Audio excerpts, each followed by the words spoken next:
14 is a unique number. Why? Because it is associated with knowledge. It represents a symbol of change in balance with a tendency towards improvement. And today we are celebrating the 14th Foundation Day program of Central University of Odisha. To start the proceeding, I am extremely privileged to announce that Shri Dharmendra Pradhanji, Honorable Minister of Education, Minister of Skill and Development and Entrepreneurship, Government of India, is among us, is going to join us very soon as our chief guest. On the behalf of the university, I welcome him to this Foundation Day program. I also have the pleasure to welcome Shri Amitabh Kant, IS Serpa, Z20, New Delhi, as our chief speaker, who is also present in the online mode. Now, I request our esteemed dignitaries present in offline mode, Honorable Vice Chancellor Professor S.K. Palita sir, our distinguished guest Professor Nirmal Kumar Ganguly sir, Registrar Dr. Asit Kumar Das sir, to come up the dais and take their seat.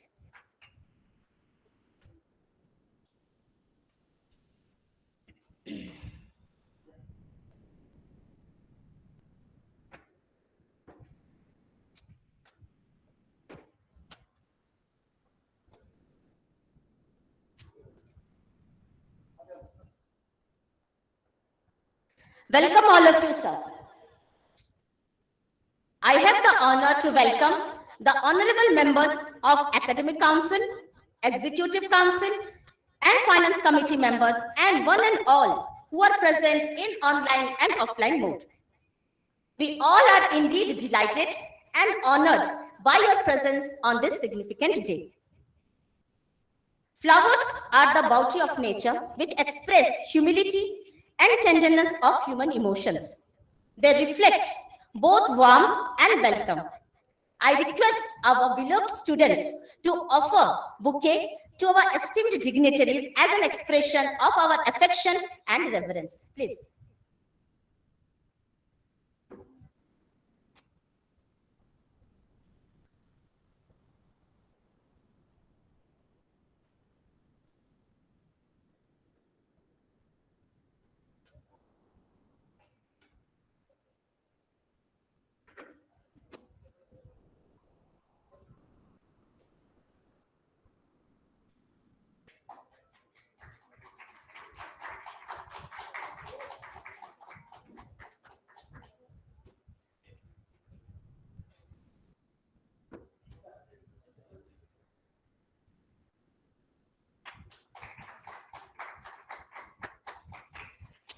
Thank you all.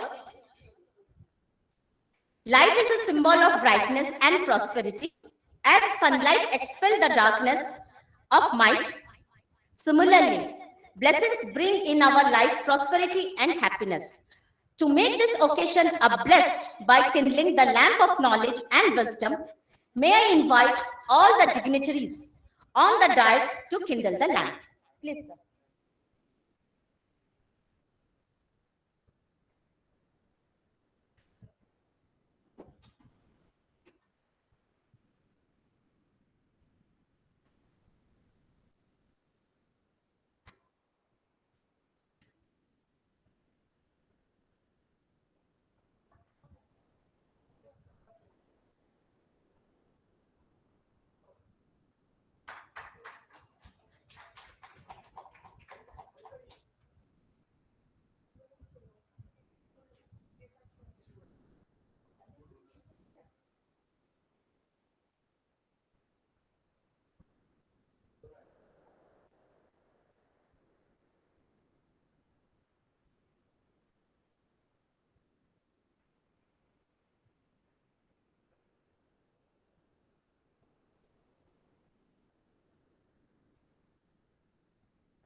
Plato once said, music is a moral law.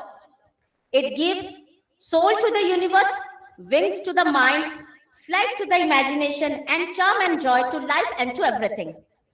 To begin this auspicious event, may I invite Dr. Rudrani Mahanti and her team, Suryakanta, Monalisha, Ananya, Niharika, Gauri, Diptimai, Amashri, Mosmi, Vijay, Pragati, Mohit, and Shriya for the welcome song. I request everyone to kindly raise from their seat for the song.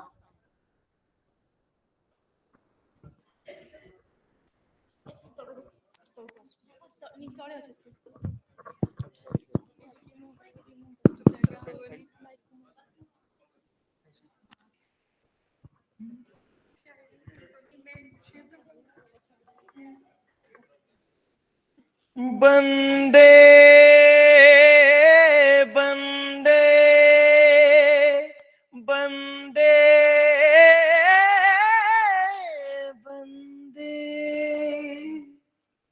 Bande Utkala Janani, Bande Utkala Janani, Bande Utkala Janani, Bande Utkala Janani, Bande Utkala Janani, Bande Utkala Janani. चारु भासमय जननी जननी जननी वन्दे उत्कल जननी वन्दे उत्कल जननी वन्दे उत्कल जननी उत्तपयोधि विधौत शरीर ताळतमाळ सुशोभित तीर शुभ्रतटिनिकुल शिखर समीर जननी जननी जननी वन्दे उत्कल जननी वन्दे उत्कल जननी वन्दे उत्कल जननी घन घन वन भूमि राजित अंगे नीलबुधर मल साजे तरंगे कळ कळ मुखरित चारु विहंगे जननी जननी जननी वन्दे उत्कल जननी वन्दे उत्कल जननी वन्दे उत्कल जननी सुन्दर सारि सुशोभित क्षेत्र ज्ञान विज्ञान प्रदर्शित नेत्र जोगी ऋषि गण उठ जप पवित्र जननी जननी जननी वन्दे उत्कल जननी वन्दे उत्कल जननी वन्दे उत्कल जननी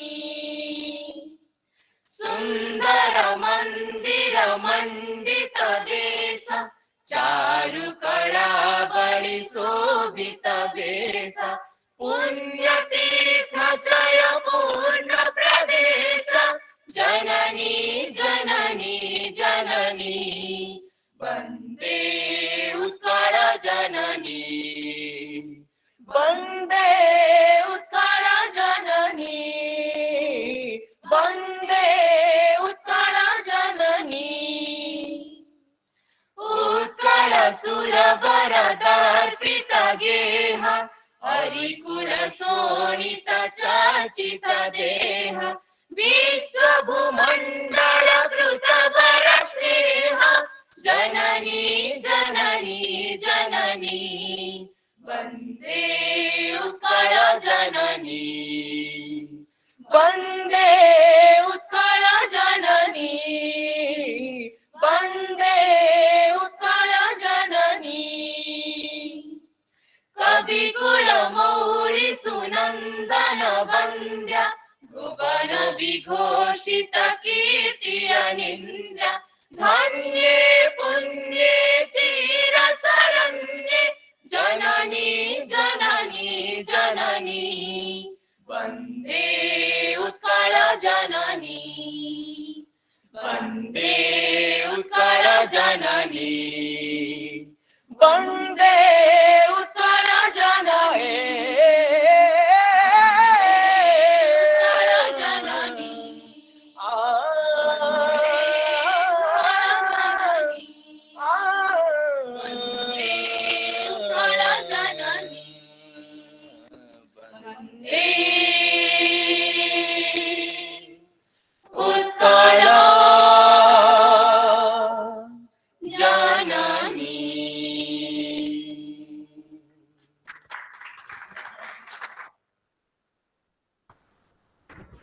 Thank you all.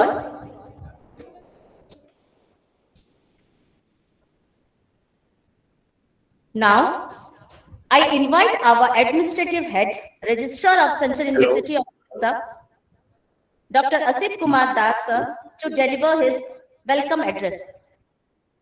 Hello, excuse me, ma'am. Register office. Yes, yes, yes. Am I audible, ma'am? Yeah, it's audible. Okay, ma'am. Thank you.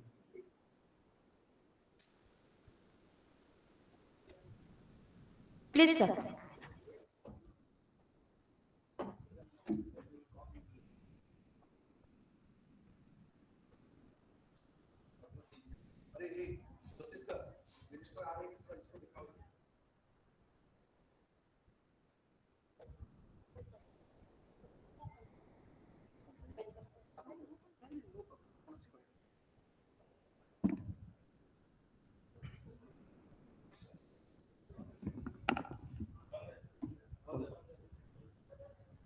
जय जगन्नाथ। ओडिशा केंद्रीय विश्वविद्यालय चतुर्दश स्वर्ण नक्षत्र दिवस पालन अवसर में उपस्थित थिबा समस्त को मोर हार्दिक प्रणाम, शुभेच्छा एवं सम्मान। भारत के माननीय शिक्षा मंत्री परम सम्मानीय श्री धर्मेंद्र प्रधान जी, मंचासीन आदरणीय कुलपति जी, प्रोफेसर निर्मल कुमार गांगुली जी, श्री अमिताभ कांत जी, मंच के समीप उपविष्ट सभी आमंत्रित अतिथि और सज्जन मंडली, मेरे सभी साथियों और मेरे प्यारे विद्यार्थियों, सभी को मेरा अभिनंदन और प्यार भरा नमस्कार। Ladies and gentlemen, as you are aware, the Central University of Odisha begins its tryst with destiny exactly 13 years ago with a vision to address the concern of equity and access in the less educationally developed KVK region of this state. Our journey to push forward the intellectual aspiration of the youth of the region and the nation, I admit, might not have been very smooth and satisfactory all these years. Most often, we might have made halting progress, but we have not lost sight of our vision to develop this university into an avant-garde premier institution with a world ethos-driven education agenda. I feel really happy to apprise you that of late, we have been tuning our objectives and processes in accordance with the National Education Policy 2020. The university authorities have already cleared the introduction of core science and new social science courses, which will add new quality dimension to our students and staff. The proposed centers for public policy research and gender studies will also cater to the need for research in these specialized disciplines.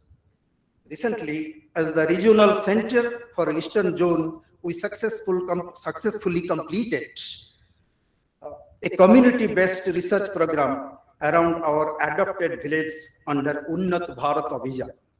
I am sure the multiplier effects of community outreach programs such as this will further boost the image of this university. Towards strengthening the academic edifice of the university, public to public and public to private partnerships assume significance in science and social science programs with a focus on community engagement.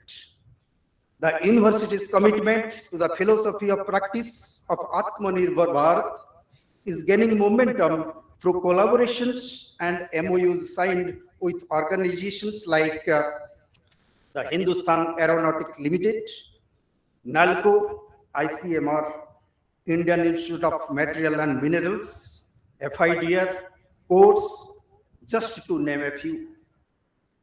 Ladies and gentlemen, we are expecting our appeal to the ministry to release 129 crores will be materialized very shortly with the help and blessings of our Honorable Education Minister.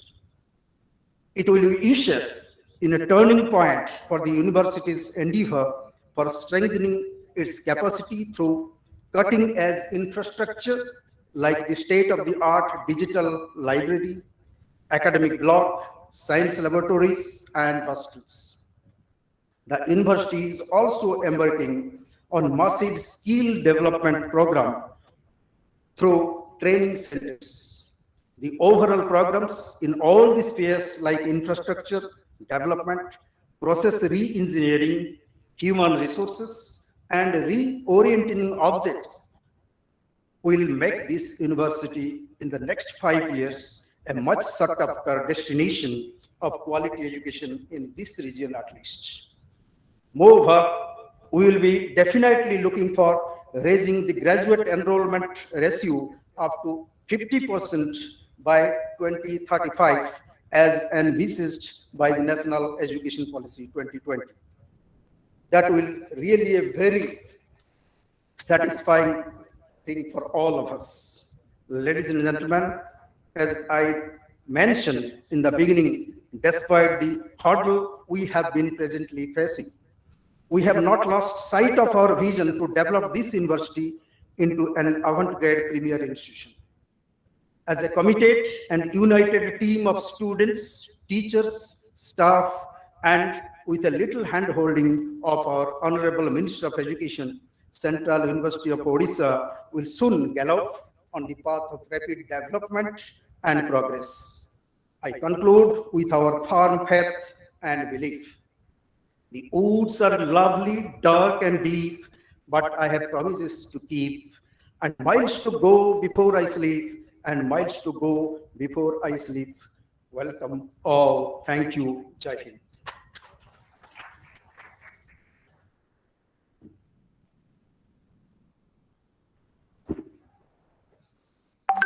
Thank you, sir, for your earnest welcome address. Now, I invite our head of the institution, Honorable Vice Chancellor, Central University of Odisha, Professor S.K. Palita, to deliver his Vice Chancellor address. Professor Palita is a renowned biological scientist and author of several books and research papers. His area of research includes conservation biology, diversity and distribution of mangrove, fauna and faunal distribution, and ecology in forest ecosystem. He writes popular scientific articles in Odia on topics related to wildlife and environmental issues. He was awarded the prestigious Red Cross Award 2017 for outstanding contribution by a specially abled person. I invite you, sir, for the address. Please, sir.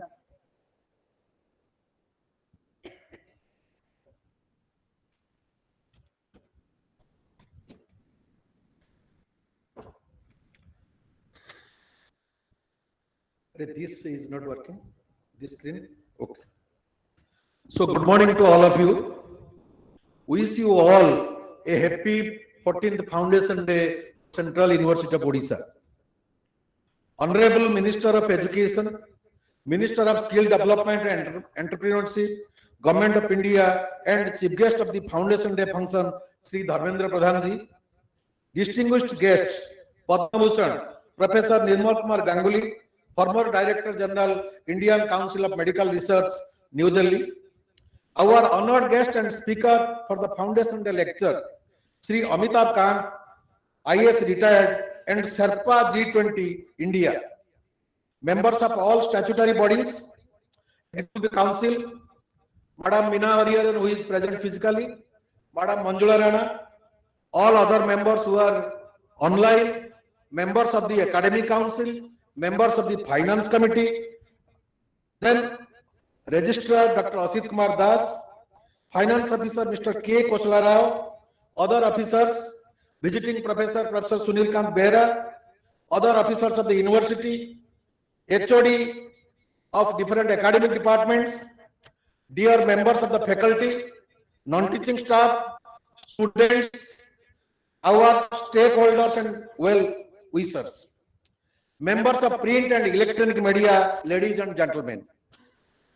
I also express and welcome many other guests who are available online, like our partner in progress from FIDR, Mr. Charudatta Panigrai, Professor Aditya Prasad Das, former Vice Chancellor, Central University of Tamil Nadu, Dr. Jagdanamji, the founder mentors UISD, and many others who have joined us online. I greet them all and welcome to this 14th Foundation Day.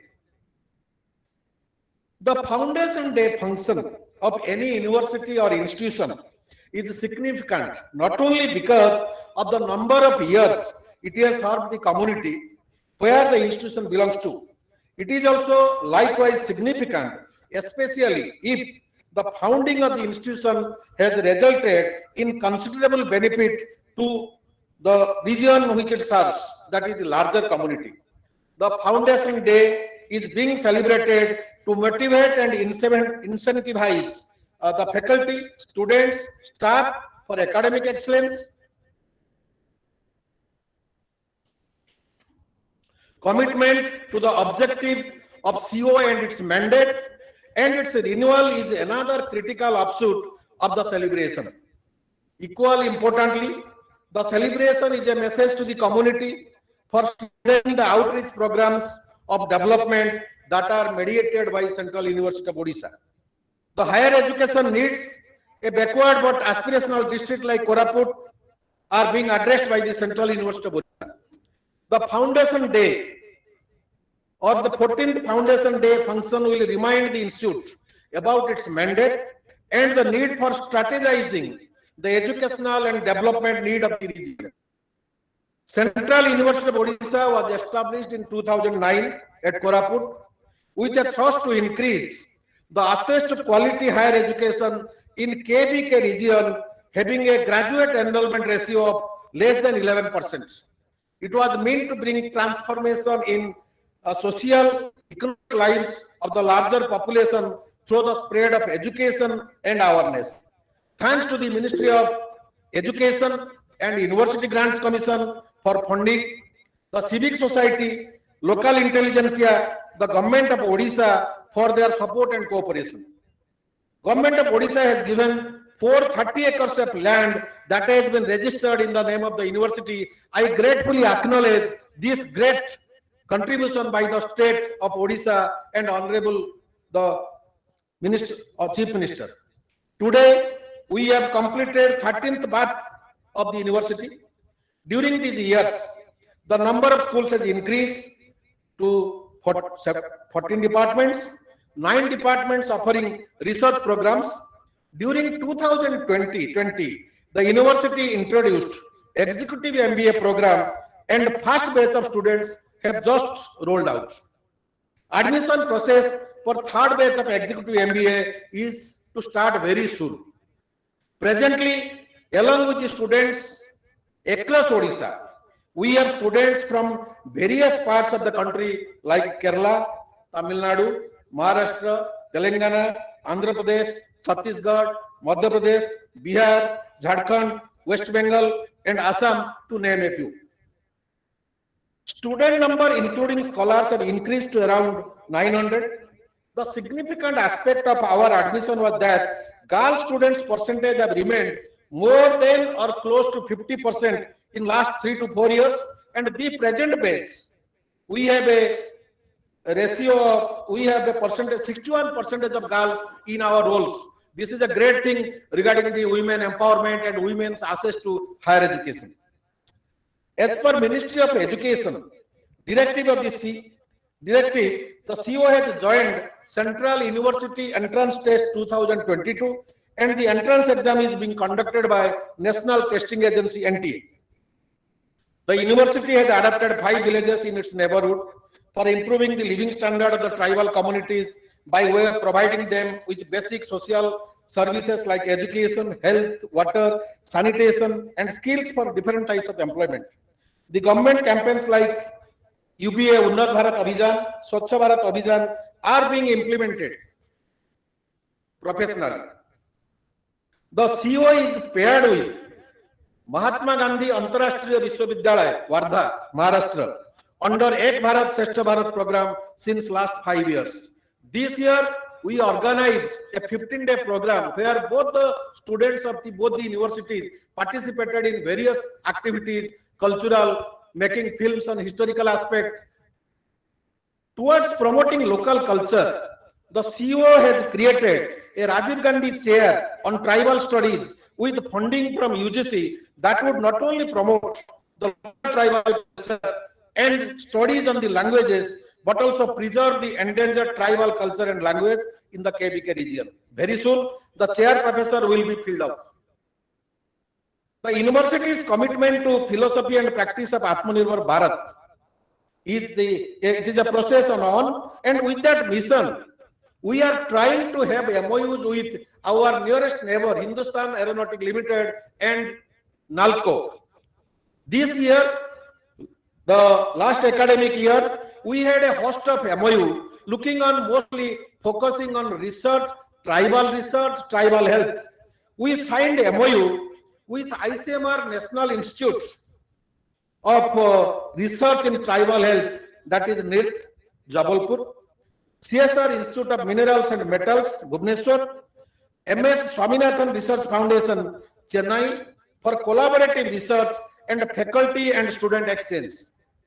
CO has also signed MOU with Center for Adivasi Research and Development CARD, Bhubaneswar, and Council of Analytical Tribal Studies, Koraput, the mentor of which Professor P.C. Mahapatra and Professor Samal are with us. I also welcome them to this midst.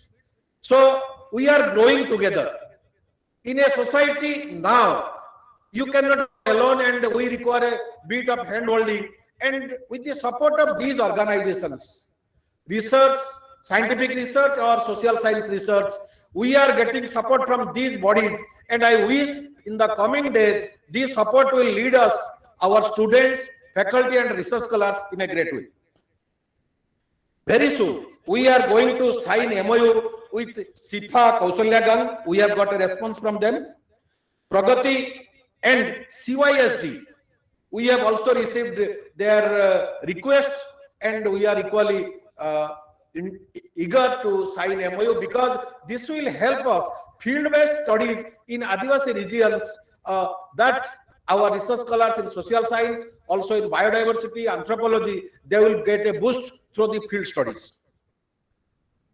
To focus on imparting digital skills and literacy among the youth, the Central University of Odisha launched Tribal Digital Literacy Program on 12th August this month at its campus in collaboration with FIDR Bhubaneswar. The mentor, Mr. Charudutta Panigrahi, is online. Earlier, an MOU was signed between Central University of Odisha and FIDR for the purpose. With launching of the program, we have started the process of digital literacy program to train the youth belonging to scheduled tribe. It is not only limited to scheduled tribe, scheduled caste, OBC, and other marginalized community of the Koraput on digital skills. We promise to be done in the last 13th Foundation Day, and we have realized this before the 14th Foundation Day. I feel that it is a great success that along with teaching and research on higher studies, our concern is also for the tribal youth and marginal youth of the marginal community of the region. For outreach program, recently from June 7 to 9, 2022, with funding support from University Grants Commission, and before that we were being recognized as a regional center by Ministry of Education to train master trainers, and for this a program on community-based participatory research CBPR program was organized by CO. It was an and we are the regional center in eastern region where we got participants from Sikkim, Jharkhand, West Bengal and Odisha.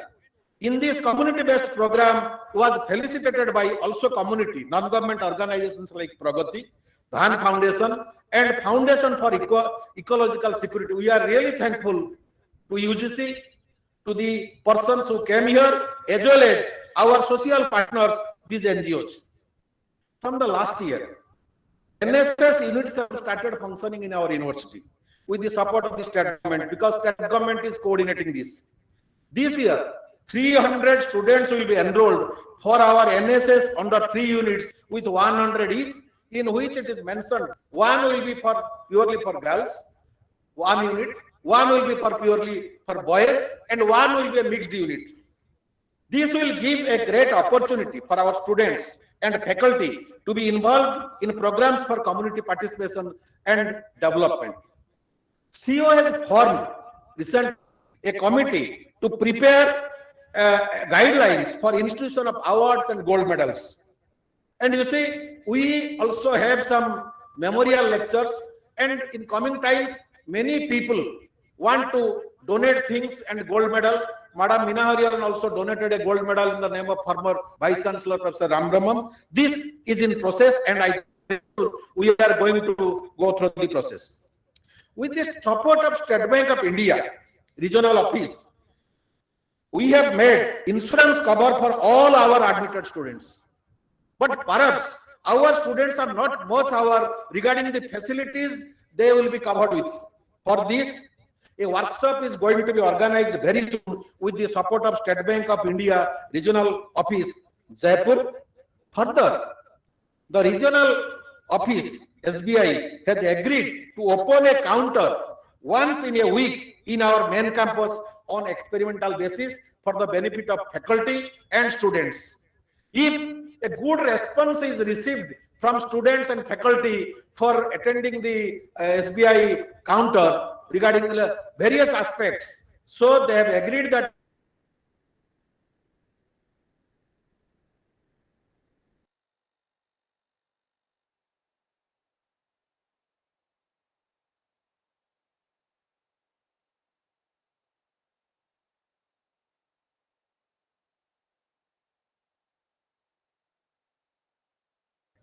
where physical requirement of having a check, draft, many other things, they may like to get a loan. Somebody who is about to complete a course, he wants to get a loan. What are the facilities? That can be solved with the physical mode. And I have also requested for the faculty and students to have workshop. Most of the benefits of State Bank of India will be discussed. During 2020 and partially in 2021, our students could not be associated with sports activities because of COVID pandemic. However, our students participated in all Odisha sports competition held at Maharaja Sri Ramchandra University at Baripada, Mayurbhanj. Presently, our sports ground is under development by CPWD, and we are hopeful by the time December 2022, it will be ready for various sports activities. I am happy that we are releasing 3 documents today: a achievement cum activity report chronicling all the activities from 13th Foundation Day to 14th Foundation Day. This is going to be released by our Honorable Chief Guest, Sri Dharmendra Pradhanji. I thank our faculty members involved in its preparation, who has done their level best to prepare the report in a record time of 1 week. I thank all of them for this responsibility done to the best of the manner possible. A report has also been, yes. I welcome our Honorable Minister for Education as well as Minister for Skill Development and Entrepreneurship, Sri Dharmendra Pradhanji, to the 14th Foundation Day function of Central University of Odisha. Sir, a report has also been prepared for community-based participatory training program for our master trainers. The proceeding of international seminar conducted by the Department of Journalism and Mass Communication is also going to be released by our distinguished guest, Professor Ganguly. I congratulate our faculty members involved in the preparation. For Green Campus Initiative, 10,000 saplings have been planted in July inside the campus this year, starting from Bonamotsav. Thanks to the direct Divisional Forest Officer Koraput Forest Division for taking very keen interest in this. We express our thankfulness of Koraput Forest Division and the Semiligoda Forest Range for this plantation. Towards undertaking green energy initiative, rooftop solar panel installation work has been entrusted to CPWD. In this rooftop solar panel installation project, our both hostels and the university guest house will be covered. The work is expected to be completed by November 2022. Though few in number, our faculties have contributed greatly to the academic progress of the university.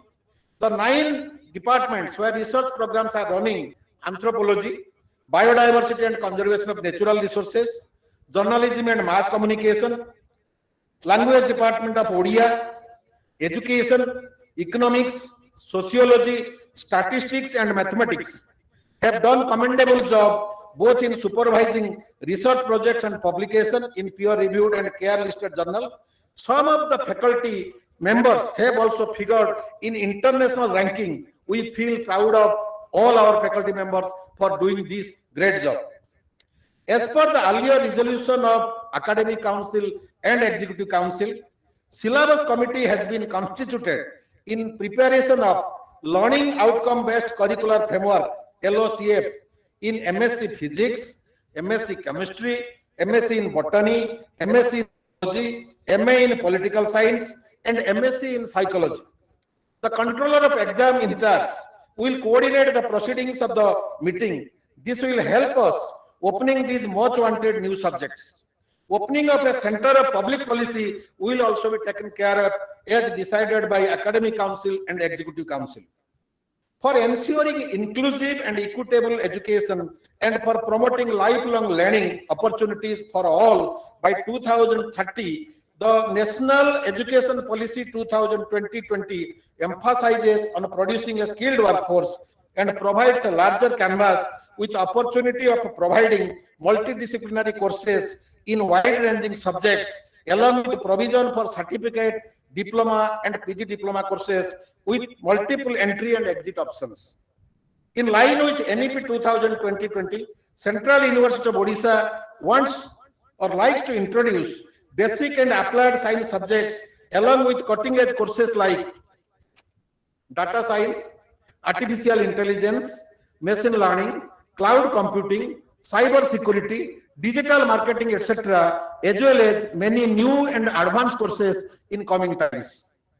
To cater to the needs of the future and for achieving the above objective, the Central University of Odisha requires a second campus in Odisha in a suitable place which can attract pan-Indian students, including international ones. The second campus needs to be well connected, better transport and communication facilities, and should be closer to an industrial hub which can help support skill-oriented courses and creating a better industry-academia interface. While strengthening the development of the present campus at Koraput is foremost for us, a second campus will give us an additional advantage. For this purpose of second campus, I would like to seek the good wishes and good offices of our Honorable Minister of Education, Sri Dharmendra Pradhanji sir. As this region is mostly tribal dominated, with vast resources and with a bounty of biodiversity, a skilled workforce needs to be created for the development of the region.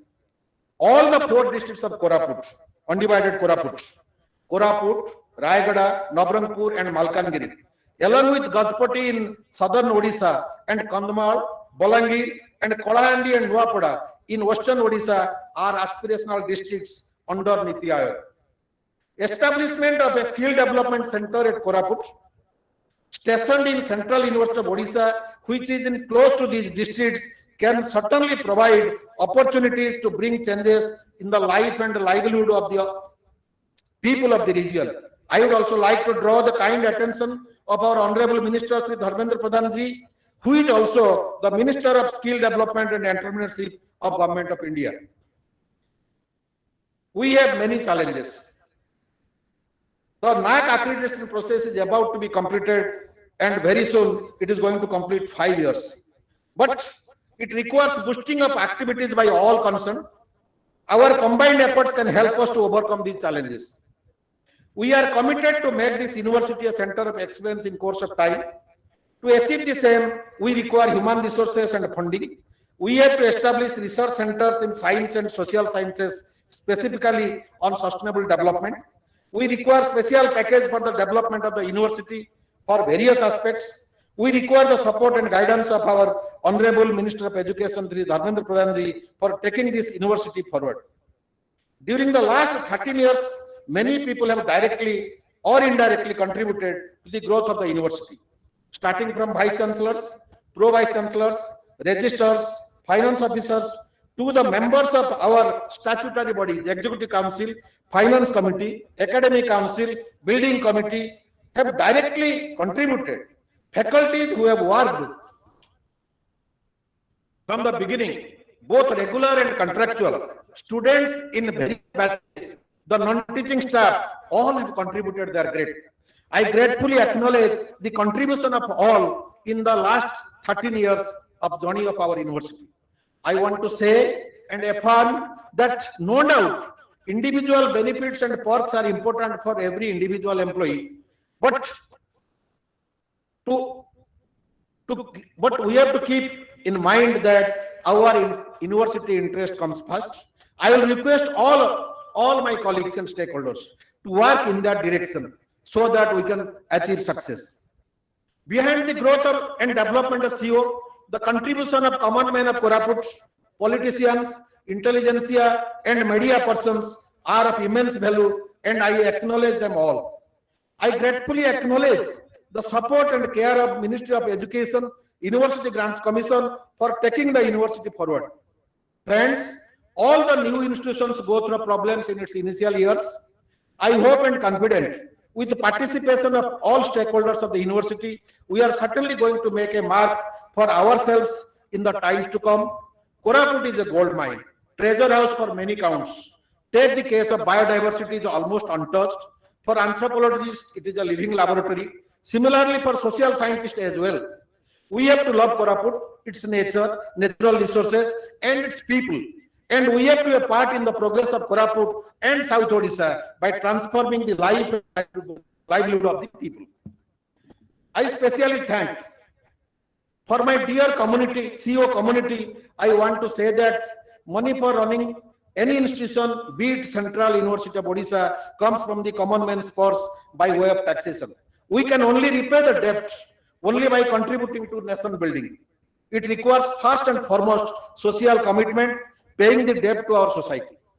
Though challenges are many, progress at times seems difficult, I am very much optimistic that with our combined efforts and support from our mentors and peers and from the Ministry of Education and finally support of the society, we will certainly steer forward, making the university a center for learning in times to come. Jai Hind.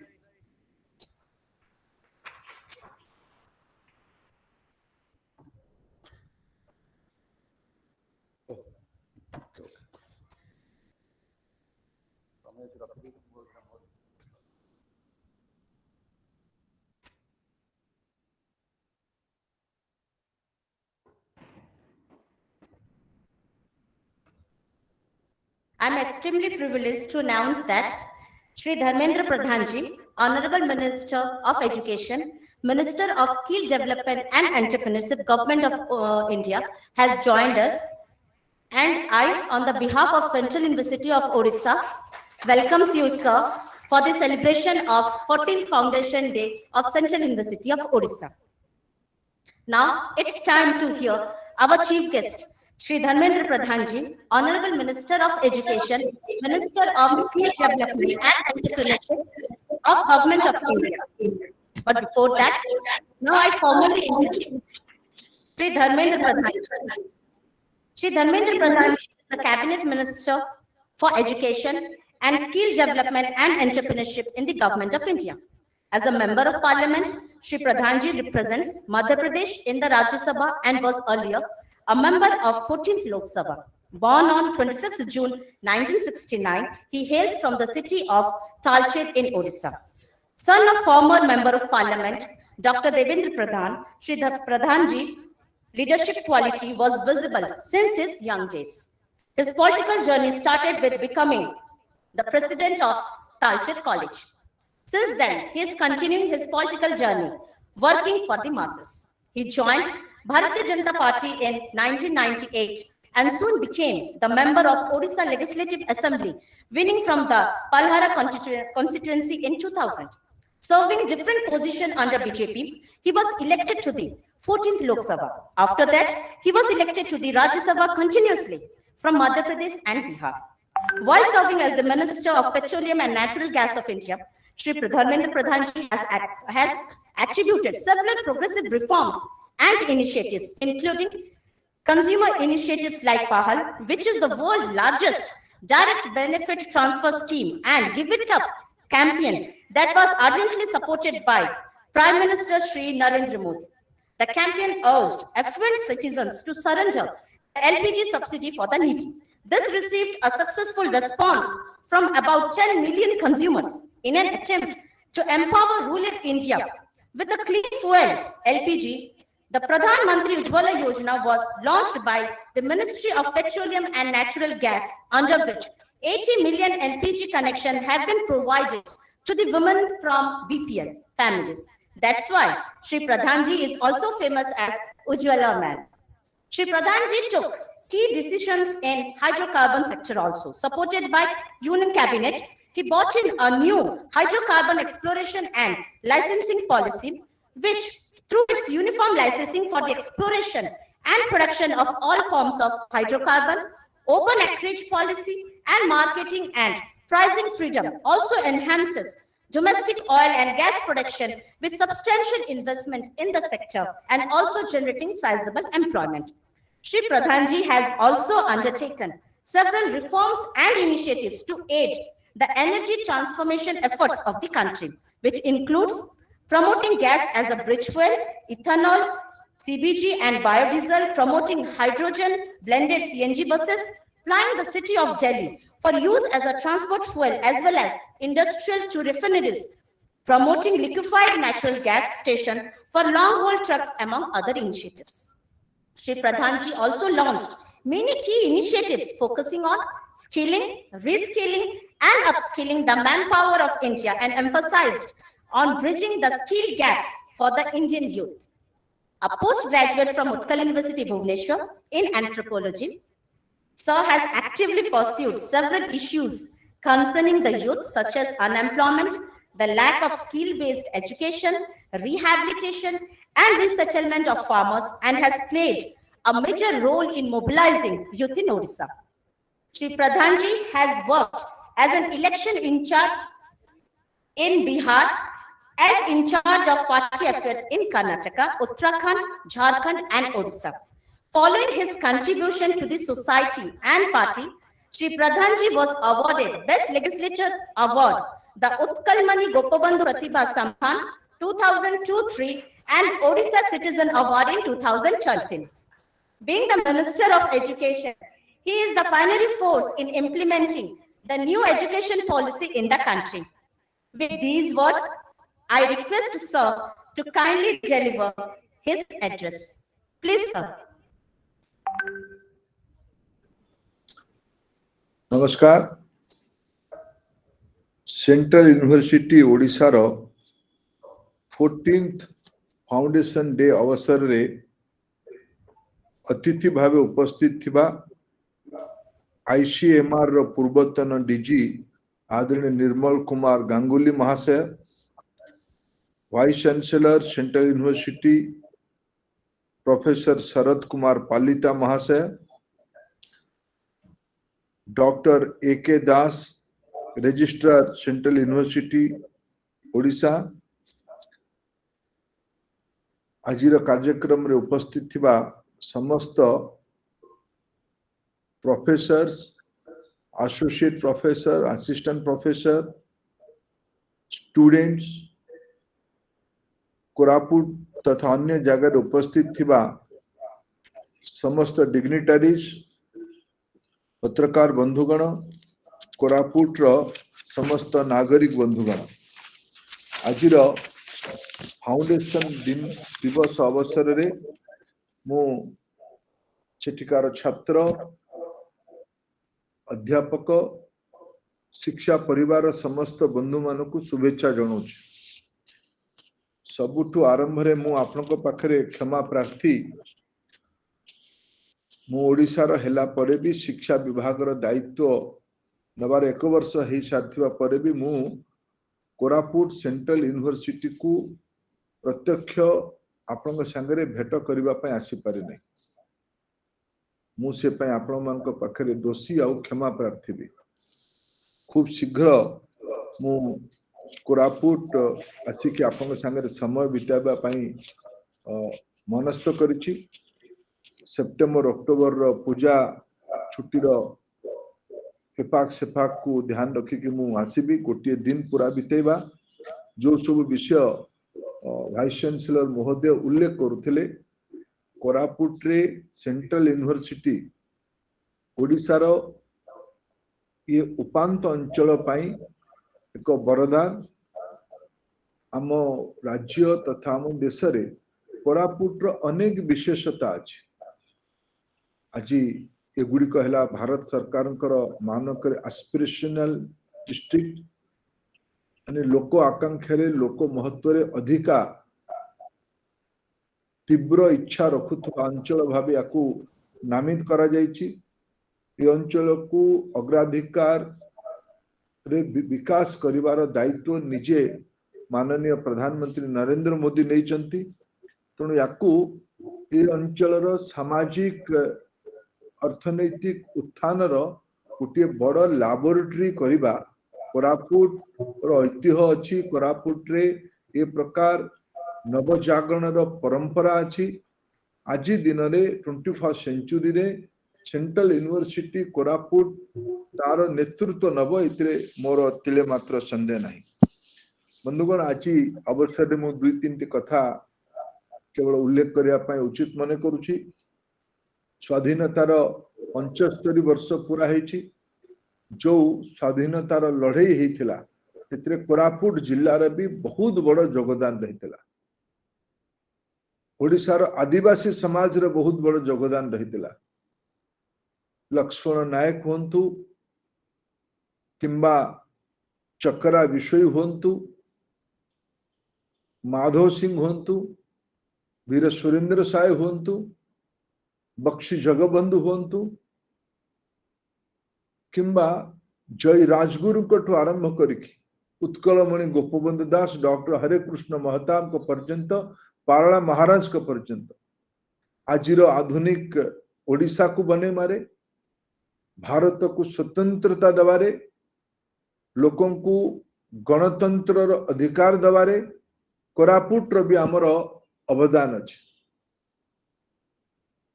आज अवसर रे आमे याकू मने पकेबार आवश्यकता अछि। देश को स्वतंत्रतार 75 वर्ष होइछि और प्रधानमंत्री आह्वान करिसेंति जे आगामी 25 वर्ष रे देश को विकसित करेबा पय पड़िबो। Developing country, under development country रो स्टेटस रु आमे डेवलप्ड कंट्री, विकसित देश हबार संकल्प नै कि आमे काम आरंभ करिसेंति। ये सब संकल्पना को साकार करिवार मूल दायित्व यूनिवर्सिटी गुड़िकर। विचार ही आकार निये विकास रो। विचार प्रारंभ हुए विश्वविद्यालय विद्यालय शिक्षायतन शिक्षक मानक मुखरु विद्यार्थी मानक द्वारा for the student by the teacher in university in schools. These are the germinating points of new ideas. विश्व परिवर्तन होची कोरोना परे औद्योगिक क्रांति पर 4.0 उपरांते विश्व नुआ ऑर्डर को गति करुची आमर अमृत काल केवल आम पाई महत्व नुहे भाषा भित्तिक राज्य भाव ओडिशा को भी 2036 रे 100 वर्ष पूर्व तेणु आगामी 25 वर्ष ओडिशा को एक अवसर मिलिबो या को एक नुआ उच्चता को नबा पाई सेही समय रे सौभाग्यवशत राष्ट्रीय शिक्षा नीति भी आज देश रे लागू हवा आरंभ करुछि गोटे अंचल को विकसित करिवार एकमात्र चाबिकाठी हैला दारिद्र्यतारु मुक्त पाइबार एकमात्र चाबिकाठी हैला एम्पावरमेंट करिवार एकमात्र चाबिकाठी हैला शिक्षा ज्ञान 21 शताब्दी 21st century knowledge base society हवा पाई जाउछ और आमे तार सदुपयोग करिबा राष्ट्रीय शिक्षा नीति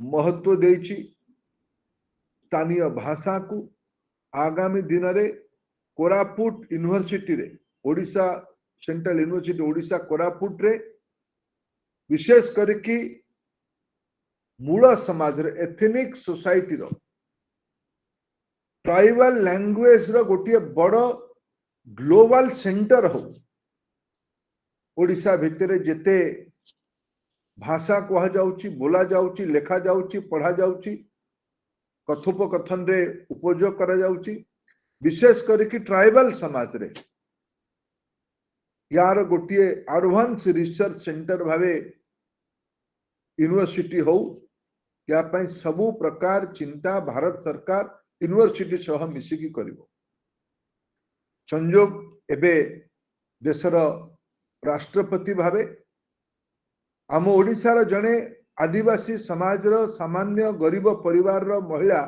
आदरणीय द्रौपदी मुर्मू दायित्व रे अछंती देश अमृत काल को जीव सेंट्रल यूनिवर्सिटी कोरापुट 15तम वर्ष रे प्रवेश करिवो देशर राष्ट्रपति ओडिशार आदिवासी महिला तेणु समाज रो ओडिशार जनसंख्या पाखापाखि 25 भाग हेले आदिवासी या को एम्पावर करिवार सबु प्रकार योजनार प्रयोगशाला भाषा को एम्पावर करेले जदि दूर दूरंतार पहाड़ भितरे थिबा डंगर भितरे थिबा आदिवासी गरीब लोक पछुआ जाति लोक सीए जन्म उपरांत जो भाषा को सुनिला जो भाषा रे प्रथम शब्द कहिला सेही भाषा रे जदि सीए फाउंडेशनल नॉलेज गेन करिवो गणित हो साहित्य हो समाज शास्त्र हो इतिहास हो विज्ञान हो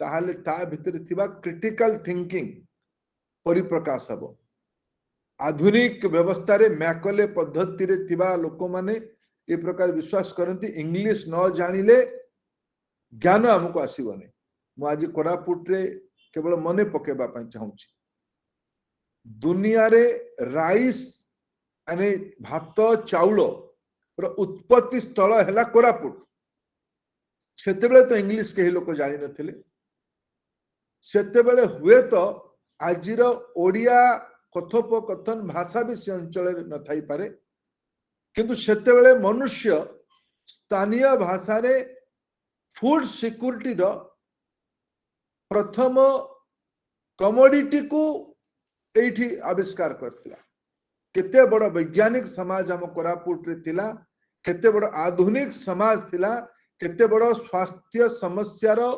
निदान दौथबार स्वास्थ्य हेल्थ एक्सपर्ट्स माने से अंचल थिले ये तार प्रमाण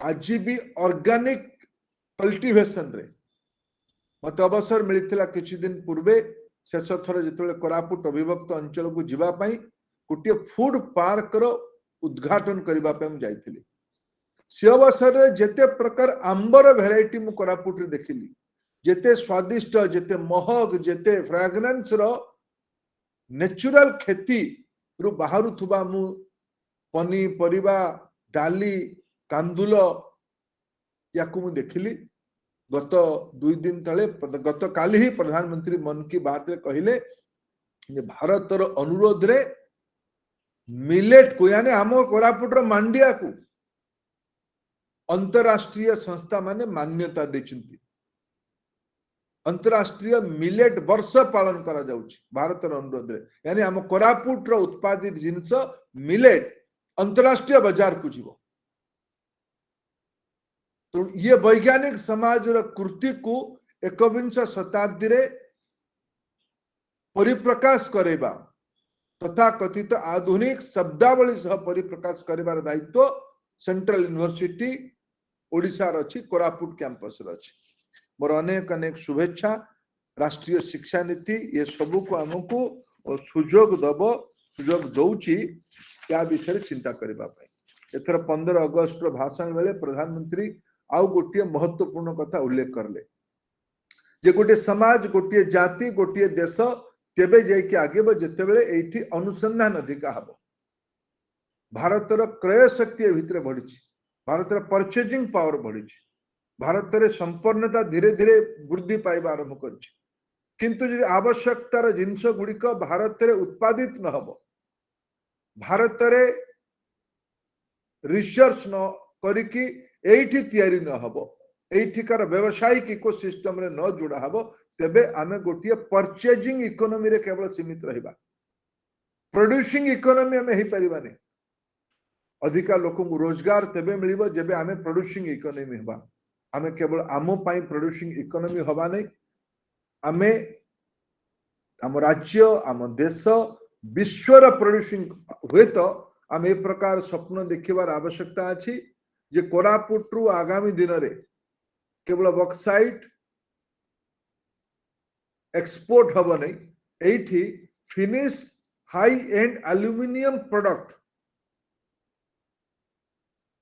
रो मैन्युफैक्चरिंग हब आम कोरापुट रे हब तार कल्पना आमको एठिकार इंडस्ट्री एठिकार यूनिवर्सिटी को मिसिकी प्लान करबा पई पड़िबो एठिकार फूड प्रोसेसिंग यूनिट गुडी को जोड़ी की कोरापुट ब्रांड रो कॉफी हो चाउल हो मांडिया हो डाली हो किंबा पनीपरिबा हो ये सबु गुड़िकर जो महक अच्छी जो महत्व अच्छी कोरोना उपरांत रे यांकर जो चर्चा बढ़ी यार कोरापुट ब्रांड को इंटेलेक्चुअल लेवल रे प्रस्तापित करिवार दायित्व सेंट्रल यूनिवर्सिटी अच्छी तेणु अनुसंधान गोटे महत्वपूर्ण विषय हम रिसर्च अनेक रिसर्च संस्था अच्छी कोरापुट रे भी काम कर समस्त मिसे कि कोरापुटिया लोकों काम रे केमती लगेबा ओडिशा लोकों काम रे केमती लगेबा तार हमको योजना बनेमा पई पड़िबो शेषरे गोटे कथा मु उल्लेख करबा पई मु चाहिमी जे एथर प्रधानमंत्री 15 अगस्त आउ गोटे महत्वपूर्ण कथा कहिसंती जे आमे अमृत काल रे 5टी प्रण करिवार आवश्यकता अछि आमे आ कौन सी जिनस भारतीय माने छोट स्वप्न देखिबार पई आम पाखरे आवश्यकता नहीं आम देश गोटे लेवल प्लेइंग फील्ड को पहुंची सारी आम स्वप्न देखिबा तो कोरापुट रे मैन्युफैक्चरिंग क्लस्टर रे स्वप्न देखिबा ग्लोबल लाइन रे मैन्युफैक्चरिंग क्लस्टर देखिबा मिलेट रो बिस्कुट तयारी है कि देश विदेश रे पहुंचीबार कल्पना आम कोरापुट रो आज भाबिबा दरकार बड़ संकल्प नवा दरकार आमे केवल चाकरी करिबा मैकोले 1835 मसीह गोटे शिक्षा प्रणाली आम देश रे लागू करले इंग्रेज मानक तरफ रु जार उद्देश्य थिला देश को लंबा समय इंग्रेज माने केमती शासन करिवे आज देश को स्वतंत्रता हबार भी 75 वर्ष हिच हमको मैकोले व्यवस्था टू दूरे जाइकी भारतीय व्यवस्था करबा पई पड़िबो डिकोलोनाइज माइंडसेट को डेवलप करबा पई पड़िबो प्रचंड आत्म स्वाभिमान और प्रखर राष्ट्रवाद रे ये जेथ ये जाति ये लोक मान को जोड़िले आम डिकोलोनाइज कर परिबा हमर परंपरा को लेकिन आम अभिमान रखिबार आवश्यकता अछि मबे कोरापुट प्राचीनतम धान उत्पादन रो विषय उल्लेख करुଥିଲି स्वतंत्रता संग्राम रे आम जिलार बलिदान कथा मु उल्लेख करुଥିଲି बंधुगण यहीटा ही आमको भविष्य को नवा पई प्रेरित करिवो आम समाज विज्ञान आम समाज साहस ए दीटा कथा को आमको बारंबार मन पकेबा पई पड़िवो आमर कोरापुट नाच गीत संगीत जंगल पानी पवन यार जो ऐतिह्य अच्छे आम उत्कल जो ऐतिह्य अच्छे आम ओडिशार जो ऐतिह्य अच्छे आम देशर जो ऐतिह्य अच्छे या भूलिकी आम केबे बड़ हो पारिबानी आम देश बहुभाषी बहु संस्कृति बहु रंगर देश 12 मास 13 जात 33 कोटी देवा देवी आमे विश्वास रखुवा आम देशर एकता विश्व अनन्य आम देशर composite culture multi dimensional culture विश्व अनन्य या प्रतिपादित करने उपर विश्वास रखिबा आमर समस्तंकर दायित्व अंतिम वक्तव्य थिला प्रधानमंत्री बंधुगण 75 वर्ष रे आमे समस्ते केवल अधिकार विषय अधिका चिंतित रहिले अधिकार पाई चिंतित रहिबा एटा हमर संवैधानिक अधिकार अंश विशेष किछि भूल कथा नुहे किंतु बंधुगण गोटे छोटिया कथा को हमको सदाबेले मन रखिबा पई पड़िबो अधिकार तेबे जाय कि मिले जेतेबेले अधिकार पछरे किए दायित्व निये आज विशेष करके नुआ पीढ़ी को मन बनेमा पई पड़िबो आमे समाज रो भाइस चांसलर महोदय कहते यूनिवर्सिटी चालुची भारत वर्षर सामान्य लोकंकर टैक्स आधार में सेमानकर दायित्व बल आज आम ये अधिकार पाउछन शिक्षार आमर दायित्व या लौटेबार गिव बैक करिवार समाज को फेरइबार आज आमे जदि दायित्व नबा 21 शताब्दी रे 21st सेंचुरी रे भारत ए प्रकार एक शिक्षित समाज तैयारी करिबा जो शिक्षित समाज तार नेतृत्व बल रे तार पुरुषार्थ बल रे तार परिश्रम रो पराकाष्ठा बल रे आम राज्य आम देश और विश्वर निष्पेषित लोक मानकर दायित्व नब निष्पेषित लोक मानकर अधिकार को सुरक्षित करिवो तेणु बंधुगण बड़ स्वप्न देखिबा पराधीन मानसिकता बाहर को आसीबा ऐतिह्य को लेकिन गर्व करिबा भातृत्ववाद को भाव को बजाय रखिबा और दायित्व बोध बढ़ेबा आज ये सबु कथा गुड़िक आमर प्रतिष्ठा दिवस रे संकल्प हो देशर संकल्प हो आगामी 25 वर्ष भितर आम यूनिवर्सिटी नेतृत्व रे भारत वर्ष रे नवजागरण करिवार आमर भी गुंडुची मूषा सदृश दायित्व अच्छी आज दिन में मुझे मोर अंतर कथा आपण संगे सुजोग करिवार आपण सुजोग देले आमको समस्त को महाप्रभु जगन्नाथ आशीर्वाद रहू गणेश पूजा आसूची तार अनेक शुभेच्छा नुआ खाई 1 तारीख दिन आमे पालन करिबा तार अग्रिम शुभेच्छा मु पुनर्बार क्षमा प्रार्थी आपण पाखरे न आसी पारिथिबारु खूब शीघ्र मु प्रत्यक्ष आपण संगे आसिक समय बितेबी समस्त को मोर अनेक अनेक धन्यवाद नमस्कार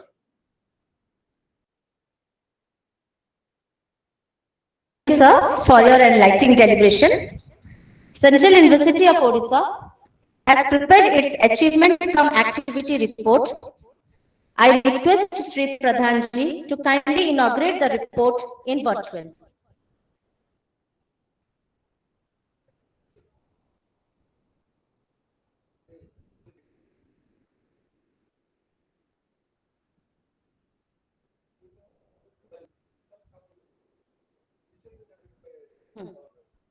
I request our distinguished guest, Professor Nirmal Kumar Ganguly sir, to kindly inaugurate the achievement cum academic report.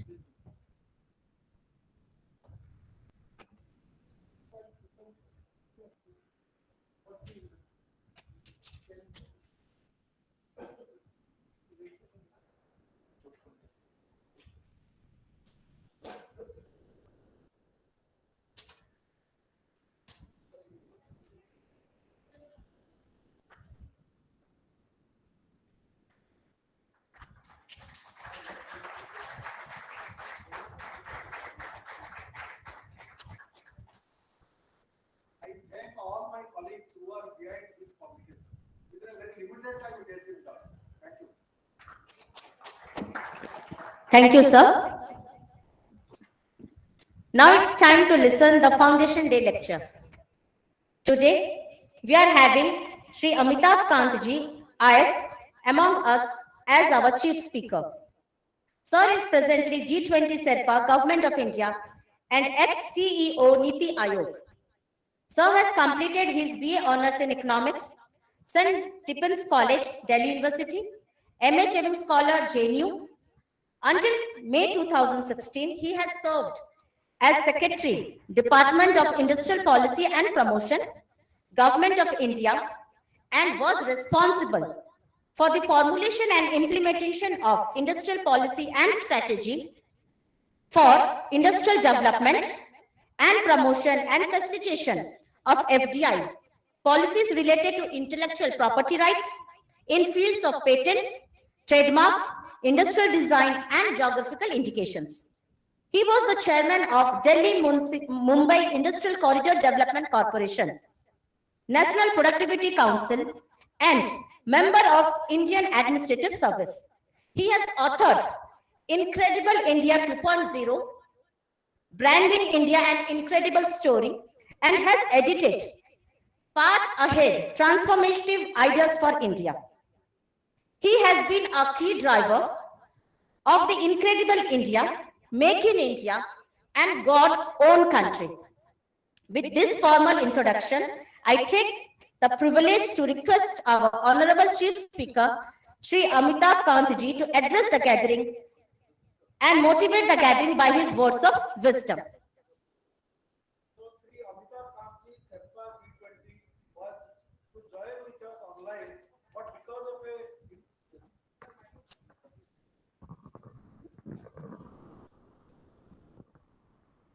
Sri Amitabh Kantji IS retired and Sherpa G20 India. He is coordinating the all G20 countries under the leadership of Prime Minister. Yesterday night he telephoned that Prime Minister has asked him to meet at 10:30. So today very morning he prepared a video and sent it. So I am really thankful to Sri Amitabh Kantji for his care for the Central University of Odisha. So kindly have the video.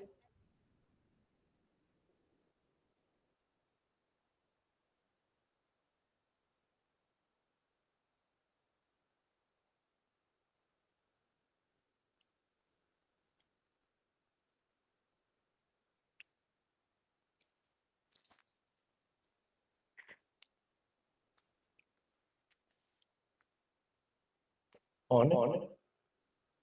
Is it on? Distinguished Professor Sharad Kumar Palita, Vice Chancellor, Central University of Odisha, faculty, staff, and boys of the university. I'm extremely delighted to be delivering the Foundation Day address of one of the finest educational institutions in India, the Central University of Odisha, which is situated in a backward region of India and has done extremely well.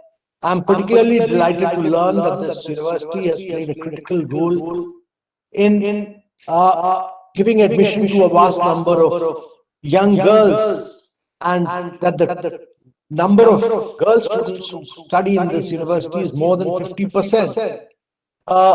I'm particularly delighted that a new university like this will shape India's development discourse, and that its immense imprint will leave behind a huge impact in the development story of India. I'm sure that the Central University of Odisha will carve out a very prestigious niche for itself, not merely in the annals of the educational world, but a large number of disciplines, from sports to extracurriculars to mountaineering and reading, writing, agriculture. In many of these areas, it will produce some of the greatest talents of our generation. Ladies and gentlemen, we have just passed through one of the most unprecedented crises. None of us had envisaged that we'll witness a pandemic in our lifetime, our lives have been changed radically and irreversibly by COVID-19. But this is the reality we are all living in today. And it's important that we convert this adversity of the post-pandemic world into a huge opportunity for India. I've had a career spanning 42 years in government. I've worked in the state of Kerala and government of India. I've worked in both North and South Bloc, which between them and cricket parlance have been said to block quite a few things in government. I've never seen technologies which are blurring the boundaries between our physical data and biological worlds as they are doing now. And innovation in the areas of big data, machine learning, artificial intelligence, 3D printing, and blockchain are reshaping the world around us. Today, we are also in the midst of the technology revolution that will fundamentally and radically alter the way we live in the world. So many of you, the young students who are graduating from the Central University of Odisha in Koraput, will have to be a part of this unprecedented story of innovation and disruption. There is a crisis, and there is a crisis of pandemic world. There's the Russia-Ukraine war. Global supply chains are disrupted. But every crisis, grave as it may be, presents an opportunity. And we should never let a crisis go waste. Therefore, I thought I must relate this to my own experiences in life and how I've dealt and faced these crises. When I was graduating from college, there were very few options available. You either joined the government as a civil servant or became worked in the private sector. I was an average student, not so brilliant academically, but I had a principal of the college who emphasized the huge significance and importance of excelling in at least one sport and one extracurricular. This, in many ways, shaped me and my worldview, and my belief is that all of you must excel in one sport and extracurriculars, and many of you from Odisha have done so well in athletics, in hockey, in football, in so many areas, and therefore the talent that you have, no other region in the country has. So when I got into the service, I ended up in the backwaters of Kerala as a civil servant. Manufacturing had severely failed in the state, and Kerala's atmosphere was heavily surcharged with trade unions. There was a communist regime, and at one stage in my career, I ran into severe problems with the political leadership. I was in fact left without a posting for a long time. Then as a punishment posting, I was posted as Secretary Tourism. No one had ever envisioned or thought of Kerala as a tourism destination. People used to travel either to Jammu and Kashmir or Rajasthan, and no civil servant wanted to be posted as Secretary Tourism. It was termed as a very bad posting. I used this opportunity to build Kerala as a high value of market destination, differentiated it from the rest of the world by creating new products which were unique to Kerala, backwaters which comprise of interconnected waterways, rivers, lakes and inlets. We went back to the roots of Kerala, the traditional and art forms of Kerala, Kathakali, Mohiniyattam, Tayyam, the tree houses, Ayurveda for rejuvenation, Kalripet, the traditional Kerala martial art, and the Kerala cuisine which brought alive the cuisine of that region and presented it to the world. We created a unique product and positioned and branded it as God's own country. Kerala became a coveted tourism destination for the independent traveler, and the National Geographic termed it as one of the 10 exotic paradises of the world. After my tenure in Kerala, I was posted as Joint Secretary, Ministry of Tourism, Government of India. As soon as I took charge, the Twin Tower attacks happened in New York. There was war in Afghanistan. There was attack on our Parliament House. There were major travel advisories against travel to India.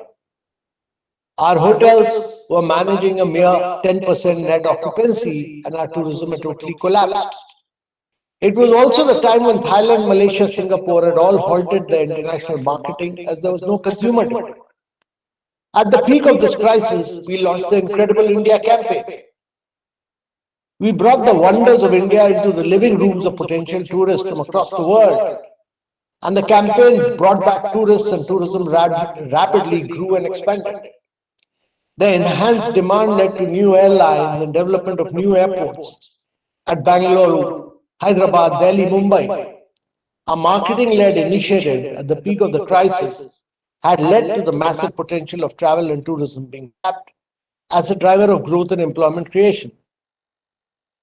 That is why I feel that we should not be demotivated by a crisis like pandemic. We should leverage it and leverage the opportunity that it presents to disrupt the status quo. So all of you are uniquely positioned. You have witnessed a crisis situation at a very young age, and you have faced the challenge of a global pandemic. You have emerged prepared to take on many challenges in the future now, and you can complete with confidence and with grit and determination and help to build India. Ladies and gentlemen, I've earlier worked in the traditional fisheries sector of Kerala, and my job was to change the lives of traditional fishermen. We formed self-help groups, gave them technology, fiberglass craft, outboard motors, fishing nets. It enabled them to go much further into the sea and get a higher catch of fish. However, opening their bank accounts was another matter altogether. It was a nightmare. It used to take us 9 to 10 months to open their bank accounts. But today, you can all open your bank account using your biometric in less than a minute. So from 9 months to less than a minute, everyone has identity, everyone has a bank account, everyone has a mobile.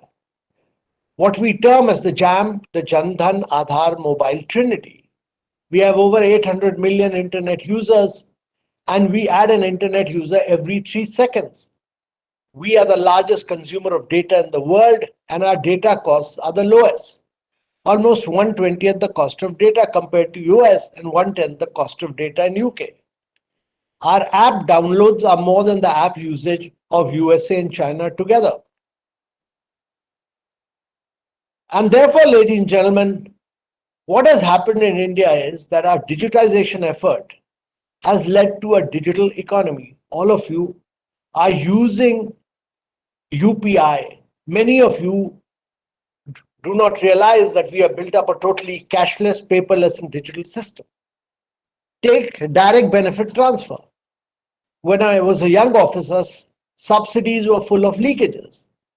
Now we undertake a cumulative direct benefit transfer of a vast number of over 500 schemes across 56 ministries. There's not a single paisa lost through leakage. The vast scale of data and the massive digital footprint is India's biggest strength for the technological leapfrogging in artificial intelligence development. As India moves from data rich to data intelligent, it will use machine learning and artificial intelligence to find solutions to a vast number of our challenges. Water availability, learning outcomes, health improvement, enhanced agriculture productivity, and many of you will play a role. Silicon Valley in the USA may be the most innovative place in the world, but it has no challenges, it has no problems. It therefore innovates for driverless cars. India does not need driverless cars. If India is able to innovate for its challenges of water, health, education, and agriculture, we will be finding solutions not for the 1.3 billion people of India, but for the next 5 billion people of the world who will move from poverty to middle class in the coming decade. And therefore, all of you, instead of just looking for government jobs, should really become entrepreneurs and disrupt the status quo. We have been able to create the best startup ecosystem in the world in a remarkably short period. We have over 70,000 startups with over about 105 unicorns. There is a changed perception about entrepreneurship, and there's a large amount of domestic and foreign capital flowing into India. So we have many examples of young Indian entrepreneurs doing very well and transforming India through startups, through enterprise, and many people who have changed the world. Many young entrepreneurs who've done remarkably well. And similar has been the case of inspirational stories of what Jeff Bezos has done with Amazon, what Elon Musk, who's a serial entrepreneur in the business of cars, solar, space technology, has done with his Tesla cars. And these are just some illustrative examples. When you look around the world, you'll find that 8 out of the top 10 companies today are technology and digital companies. And therefore, there's a growing jobs for artificial intelligence specialists, engineers, and data scientists. So, students, one of the key things I want to point out that when I was CEO of NITI Aayog, one of the key programs we did was the aspirational district program. There were some districts in India which did very badly, not because they were short of funds, because there was lack of governance, there was lack of morale, and we had to put this morale back, and we started using data to rank these districts, put their ranking in public domain, and we had 49 indicators on which we were working around with these districts. And every minute, every month, we used to put these rankings out. And every district competed, and a lot of districts have done extremely well. Almost all districts have moved above the state average. So, ladies and gentlemen, what the aspirational district program has shown to me, that the most backward districts of India can become the change agents of India. And they, with good governance, with data, with monitoring, with ranking, with putting data in public domain, they can be transformational. So today's world is of disruption, and innovation requires that all of you must be leaders who have strong beliefs and who are willing to set a new direction. That you are always optimist and have the courage to alter the status quo despite several crises. We also need leaders who look at the future and set an ambitious goal for India. And finally, we need leaders who look at sustainability in the context of climate change at the forefront of every step that they take. Remember that we have a huge responsibility to the world that we live in, and therefore sustainability must be fundamental to every single step that you take. I have no doubt that all of you will be leaders of tomorrow who will transform the India of today. And while you are on your way to doing and transforming India, continue to play hockey, continue to play sports, continue to do mountaineering, continue to play a sport, and continue to read and write. Continue to do what you are passionate about. Have at least one extracurricular pursuit which will be your lifelong companion. You also owe a deep gratitude to your parents for sending you to this university, and to your teachers for their enormous effort in shaping your worldview and nurturing you into the leaders of tomorrow.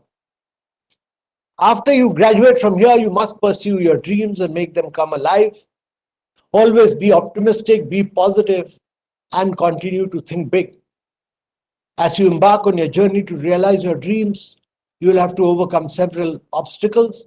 This would require patience, preservation, and fearlessness.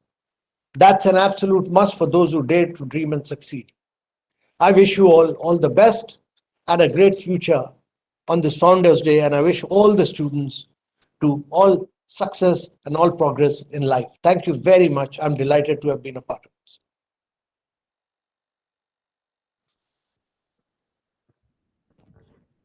Thank you so much, sir, for your inspiring and enlightening words to the August gathering. Now, may I request our Honorable Vice Chancellor to give his observation on the Foundation Day lecture. Sir, please. On behalf of the Central University community, I profusely thank Sri Amitabh Kant ji, Sherpa G20 India, for his so nice deliberation and foundation lecture. Sir, whatever you have said regarding the modern technology and implementing it our in university, like blockchain, digital economy, and many other things, the machine learning, with coming times, we will be certainly implementing them with the support of our statutory bodies and with the development of infrastructure. We are very much intent on it. Further, sir, you have said a lot of things regarding the Indian economy, and as a leading man of administration and governance in government of India, you have played a very, very important role in India as outside. And you have said how nicely India had established a relationship with Afghanistan and many other countries, and how you are coordinating with G20. You have given us a task that in coming times, we must come out with courses in sports, agriculture, fishery, many lot of things. I wish, sir, with support and good wishes of people like you, in the coming times, we will be certainly doing this and taking the university forward. Our faculty members, non-teaching staff, along with students, are very much eager that we should create a name and a niche for ourselves. Sir, I am really thankful that up to last 2 months, you are the Chief Executive Officer of Niti Aayog, and you had a commendable job for these aspirational districts.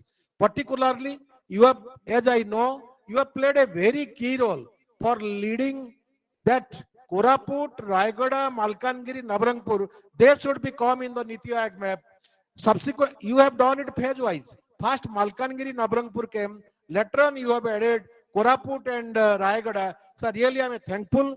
As a aspirational districts, Koraput is now embarking in the path of progress. Similarly, I assure you, sir, in the coming times, with support of all our stakeholders, we will be certainly doing our best, and we will be one of the leading universities in time to come.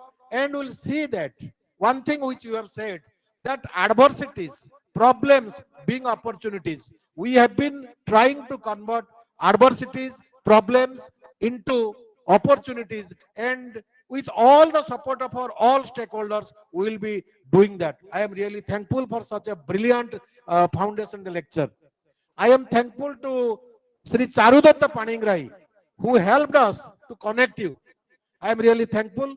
I am also equally thankful to Professor Aditya Prasad Das, who connected us with Professor Ganguly sir, a octogenarian Padma Bhushan scientist of world repute. He has come physically. He is 81 and he traveled from Delhi for 5 hours journey, and all this could be supported because of our mentors and peers. I am equally thankful to our honorable MLAs, MLA Sri Raghuram Padalji of Koraput, Sri Pritam Padi of MLA of Potangi for their kind appearance and support from time to time. I am really thankful because of you people, because of our journalist friends, because of larger community. The Central University is hopeful of certainly going forward. I am really thankful to all of you. Thank you. Thank you, sir. Now it's time to listen from our distinguished guest, Professor Nirmal Kumar Ganguly, former Director General, ICMR, New Delhi. Perhaps sir is someone who don't need any introduction, but still I will make an attempt to. Professor Nirmal Kumar Ganguly, MD, was formerly a distinguished biotechnology research professor, Department of Biotechnology, Government of India. He was formerly the president of Jawaharlal Institute of Postgraduate Medical Education and Research, as well as that of Asian Institute of Public Health, Bhubaneswar, Odisha. He is the former Director General, Indian Council of Medical Research, New Delhi, former Director, PGI-MER, Chandigarh, and former Director, National Institute of Biologicals, Noida. Professor Ganguly has published more than 775 research papers and has supervised 130 PhD theses as supervisor and co-supervisor. His major areas of research has been tropical diseases, cardiovascular diseases, and diarrheal diseases. His interest encompasses the disciplines of immunology, biotechnology, and public health. Professor Ganguly is a fellow of many prestigious institutions, including Imperial College Faculty of Medicine, London, Royal College of Pathologists, London, International Academy of Cardiovascular Sciences, Canada, Third World Academy of Sciences, Italy, International Medical Sciences Academy, New Delhi, Indian Academy of Sciences, Bangalore, and many more. He is a member of Advisory Group, Cholera Vaccine Investment Case Preparation, International Vaccine Institute, Seoul, South Korea, Global Access Advisory Committee, University of Western Ontario, Canada, Worldwide Anti-Malaria Resistance Network, Center for Tropical Medicine, University of Oxford, UK, and Asian AIDS Vaccine Network Task Force, WHO, Geneva, Switzerland. Professor Ganguly is the Honorary Global Health Research Fellow and Adjunct Professor, Boston University, USA. He has been appointed as chairman of Vallabhbhai Patel Chest Institute Stem Cell Committee. He is also the advisor to Regional Director, CRO, and is a member of Regional Task Force on Diseases Targeted for Elimination. He has been appointed as a member of Global Work Group of Advisory Committee to the Director of Center for Disease Control, Atlanta, USA. He is also selected as Global Infectious Disease External Advisory Board, Pasteur, June 2015. In 2016, Sir has been selected by Regional Director, CRO, as Member Advisory Board of WHO Southeast Asian Journal of Public Health. In 2015, he has been selected for the award of Helmholtz International Fellow by Helmholtz Center for Infection Research, Germany, for significant contribution to the field of infectious diseases. He has received 118 awards, including 7 international and 111 national awards. A big clapping is required. He has been honored with prestigious Padma Bhushan Award by Her Excellency the President of India on 26 January 2008 in the field of medicine. With this, may I take the opportunity to invite Professor Nirmal Kumar Ganguly, sir, to deliver his address to the august gathering. Please, sir.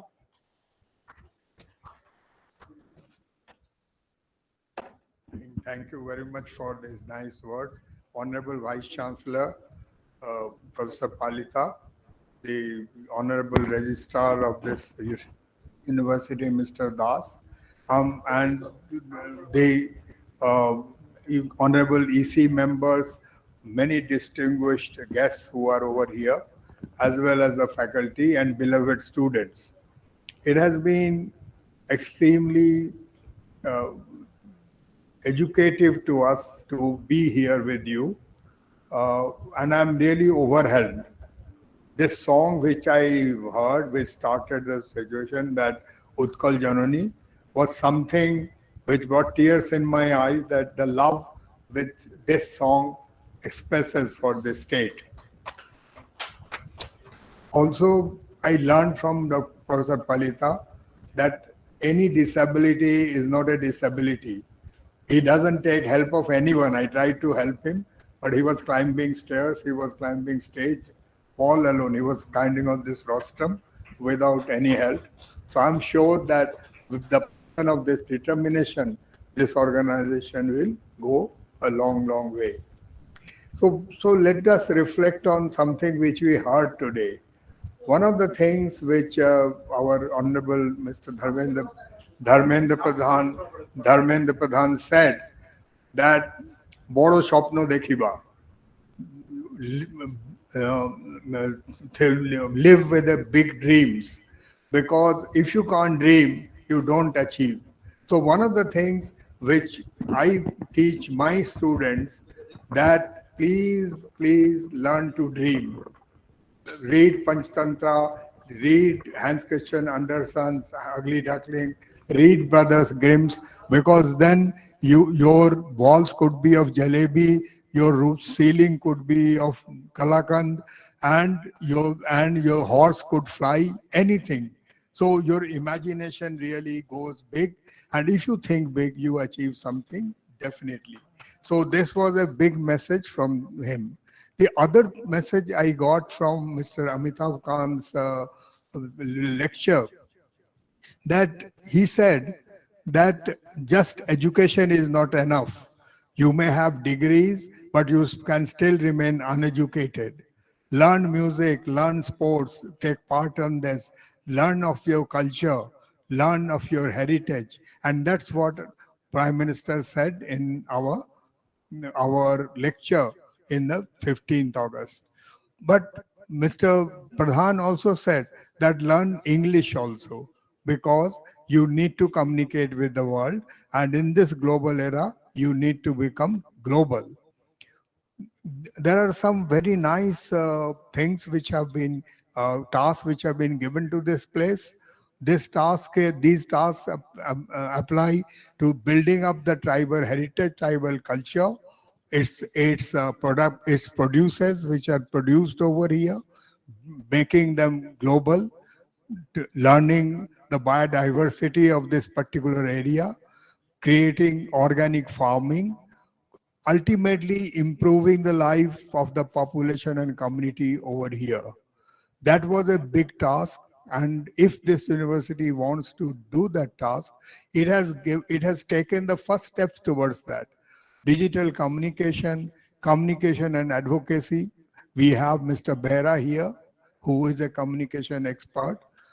It has also created digital health platforms, as well as tremendous amount of capability on artificial intelligence and all those things, but with a human touch. Mr. Hawkins, a great philosopher, said that this artificial intelligence could lead to the death of this world if it loses the human touch. Nothing can replace human, and this is what this university should stand for. I will again, like Mr. Amitabh Kant related, I had brought in science slides. I'm a hardcore scientist, but I thought that as the university has developed here, I should tell something from my life experiences about society, culture, and science, and disruptive technologies, as Mr. Amitabh Kant said, to really improve the lots of everyone, the students, the teachers, community, and everyone around us. So one of the things which we should value is education. I came from Pakistan, and at that time it was 1945, 46, and I entered into a school. In those days, school teachers used to have a cane, bamboo cane, and he used to beat us if we committed a mistake.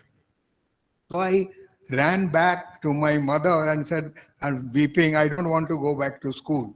So my mother said that, look, you will be known as a quitter, a loser. You will bring shame to the family and your community. So go back to school. So very early I learned not to commit mistakes so that I'm not beaten, and also somehow or other work toward fulfillment of my family's dream. But we didn't have money, we didn't have anything.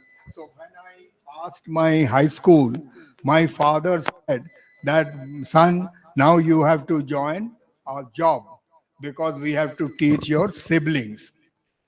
So I learned that if I really want to go to college, I will have to get scholarships.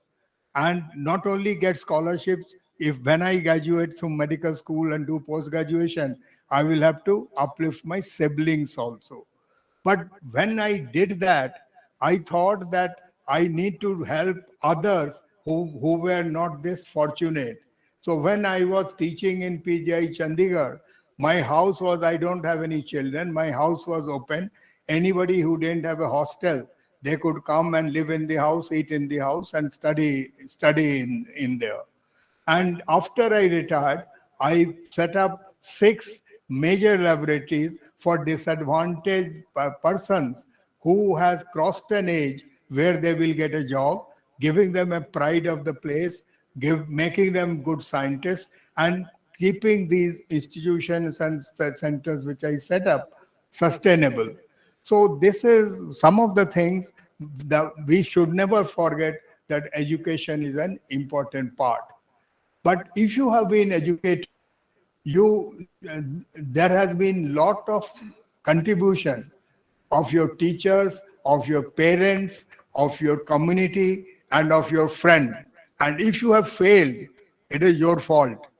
So keeping this in mind, give back whatever you have got to the communities. Because if the communities don't benefit out of you, you don't get anything and don't achieve anything in this world. So one of the major thing to really improve the communities is improve the fate of the girl child. There is something known as the social development index. In the social development index, if you educate a girl child, if you educate a woman, if you give them a bank account, if you empower them financially, you will uplift the community. Kerala example is one of the best examples. There are many other examples. Mr. Kurian created a milk revolution through the women cooperative program. Lizzat Papad Group did the same thing.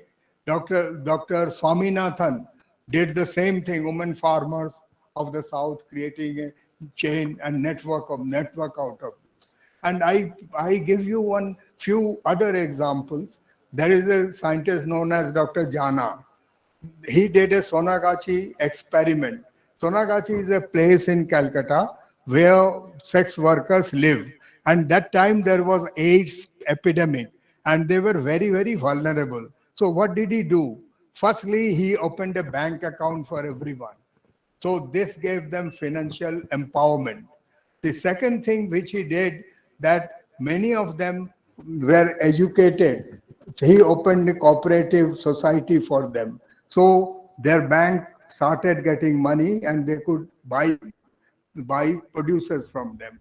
Then he opened a school for them. Those who were educated taught the school children, created a cultural group for them so that they could get integrated to the society. This is something which empowered the women immensely, and this was emulated around the world. So Muhammad Yunus of the Bangladesh, who got Nobel Prize, created the microfinancing for women, gave them a cell phone, every one of them. They started their own business. Bangladeshi women became one of the major harbinger of the progress of that particular state. So in this way, if you really empower them, you lift up the society and the community, because they ultimately educate their children and they also get uplifted. So one of the major things this university should do, should look at the ethics and equity. It should have a gender policy. I am very happy that more than 60% of the students are girls. And if it increases, I will be very, very happy. I will be very happy if the same balance is there in the faculty of this particular organization. So ethics and equity and gender balance should be one of the major power of this particular organization. So the other point which I want to make, give you my experiment with Aragonda. Aragonda is a city, very undeveloped, poor city. It is Dr. Pratap Reddy's city, the Apollo chairman. This is between Tamil Nadu and Andhra Pradesh. So we did an experiment in Aragonda. We got some vans from Niti Aayog, and these vans, we took them to every house in the population, looked at how many were obese, how many were taking tobacco, how many had hypertension, diabetes, etc., etc. We then created 4 clinics where they could come and they could get their drugs with a very small contribution. We also brought in the Yoga University from Bangalore to create teachers over there who could do yoga and pranayam to bring lifestyle changes for those who had got diabetes and metabolic disorders. But the major thing which we did, we brought in jute art, and we taught about 2,000 women how to make jute art. We did a social marketing for that and put money in their bank. We with the Sai Trust, we taught their children the skills and got them through the school. And afternoon we taught the women. All the pregnant women we gathered in one place, gave them food, about 650 additional calories, which included one egg, some dates, some jaggery, very palatable thing, and they could exchange their experiences. We provided through ONGC pure water to every household. It was a mango country. The mango was perishing. What we did, we brought in the food processing department, taught them, and we also taught them agro technologies for mango, so their economic power enhanced. We also brought in Tata Skill Group and taught the paramedical skills to the adolescent boys and girls, as well as welding, so they got job. So in this way, the whole mandala ultimately carried out their health needs themselves.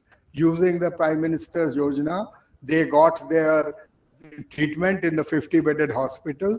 Those who were to be referred, we had made a medical school in Chittoor. They were taken to Chittoor for a free medical checkup. With a smile, a partnership with a smile, we took care of those who had hair lips or cleft palate. So this particular thing, all mandalas around that came and asked us that, will we do that? There is another example in the Kids University in Bhubaneswar, where 25,000 tribal children get free education, and their rugby team has won the global rugby match in the world competition. So this is possible to do and educate the children in Aragonda. I will request Vice Chancellor to open a school in the university for the children, teach them skills. In Gadchiroli, you must have heard of Abhay Bang and Rani Bang and Anand Bang. They work in the Naxal area, tribal area in Gadchiroli. They asked me my experience, how to retain the skills and manpower. I said, hire locally so that the local population gives you support. Buy every supply locally so that again local communities economy improves. Enhance skill to them, as Mr. Amitabh Kant said. Teach them English, teach them computer skills. Those who want to work in the laboratory, teach them laboratory. Enhance their educational qualification.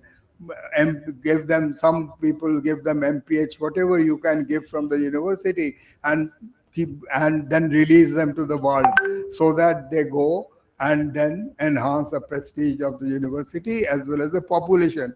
They should be able to work in the population. So this was an experiment which we did in the Gadchiroli. It is one of the most successful experiments. So few more examples I must relate, that how important it is to know what community wants. When I was in the PGI, I took a program which was directed towards a neglected disease, that was rheumatic heart disease. You got a sore throat, streptococcal sore throat, and your heart started leaking. And if a girl got it, she bought a sure death because she needed a costly operation. And many of the people couldn't afford this operation. Very important thing was this, that if you diagnose this through clinical syndrome, you give them a shot of penicillin and they will not have it. So we worked very hard and we brought it down into the community. It was a huge community of Raipur, Rani and Ambala district. And we felt very proud. And we asked the community that, how do you feel now? Said, well, you did well, but our problem is tuberculosis. So it brought us down to the ground that what we should have done, we should have first asked them, what is your problem? And then sorted out that problem first and then did other things. So community participation and learning what community wants is a very, very important thing. If we don't do that, it will be disastrous. So what are the actually things which we could do to attain that? One of the things which this university is good is linguistics. I hope it will have a music department. I hope it will have a visual art department, performing art department. These are the major things which ultimately work on the population. And the town planner, because once I was attending a meeting in Boston, the visual art person has created a picture of the AIDS orphans. And these orphans, when people saw the plight of them, there was tears in the hardened eyes, as because I'm a doctor, I've seen so much death around us, but we also had tears with that. So it really changed. The Sony Music guy created a music awareness for cancer. There was a town planner who planned for the future Palestine, the smart cities, which we have now a program and project. So these are very, very important part of our education system, where we could reach. If we go and try to serve tribal population, they will not understand our language. The languages I am speaking here. You need to learn how they will understand that. So I was working with the Musahars. The Musahars are the rat catchers. They are nomadic persons in Bihar, West Bengal, and as well as Bangladesh and Nepal. So they don't have news. They don't read newspaper. They don't have a house. They don't have a television. They don't have a mobile, and they don't understand your language. So whatever they have, they lose when they have Kalazar. So I brought Andre Quadros, one of the music professor, and reached them through music, gave them a message that whenever they feel they have a fever for more than 14 days, they should come to a care. And we worked and developed miltefosine, a drug which could be orally given, because that changed the entire picture, and we signed a pact for elimination of the disease. So these are something which, if you understand what community needs and could reach them, you will then earn lot of credits out of that and will be able to do the real good for them. So Bangladesh has eliminated that, Nepal has eliminated it, West Bengal has eliminated it. There are some numbers in Bihar, it may also get eliminated. So a few more experiences which will ultimately bring you to the focus that how do we work in the current scenario, in current situation. So one of the major technology at this given moment are disruptive and innovative technology, where you could create a data repository of community health, as well as create the disease surveillance, demographic disease surveillance center, where you have health data of all the population. And if you have a health data of all the population, you could take these days the new technologies where you could really measure hemoglobin, measure blood pressure, measure blood sugar, measure blood cholesterol, HB1AC, without taking any blood out of the people. And you could really take an ECG also at the point of care and reach them in the point of care, provide them integrative medicine, provide them a holistic medicine, which our Prime Minister suggested in the Independence Day lecture. This has been done. This has been done in the Kottaikal, in the Kerala district. They have done so many things which ultimately goes in the COVID time. This integrative medicine was very, very helpful, and have pride in our discoveries. I will tell you some of the discoveries which were made, which were very simple, made in India and saved the world. There was a Russian scientist whose name was Valdemar Mordecai Hafkin. There's a Hafkin Institute in Parel in Mumbai. he worked with as a librarian because it was Mechnikov, Eli Mechnikov, as well as Pasteur in the institute in Paris, Pasteur Institute, Paris. He didn't get a job, so he was a librarian. So Koch discovered cholera, but he found out that Koch didn't discover cholera vaccine. It was done by Dr. Hofkin here. He not only he saved cholera patients in India, he also saved cholera patients in a big outbreak in Russia. The same Dr. Hofkin discovered the plague vaccine. There are cities in Europe like Siena, other which became ghost cities because of the plague. Dr. Hofkin not only made plague vaccine, he inoculated himself and challenged himself. And this plague vaccine was then used around the world. It was a discovery from India. The cholera vaccine, which is used now, has also been a discovery from India. It is being made by the Shanta Biotech in Hyderabad and is providing the global stockpile in Geneva for people who are suffering from cholera in Africa. Same way India discovered oral rehydration fluid. People were dying like flies because of the diarrhea.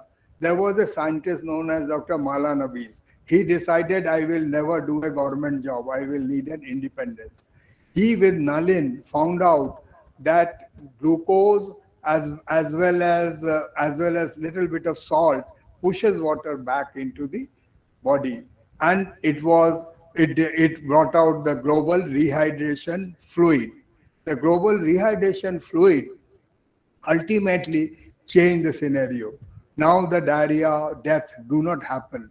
The cholera deaths do not happen anymore.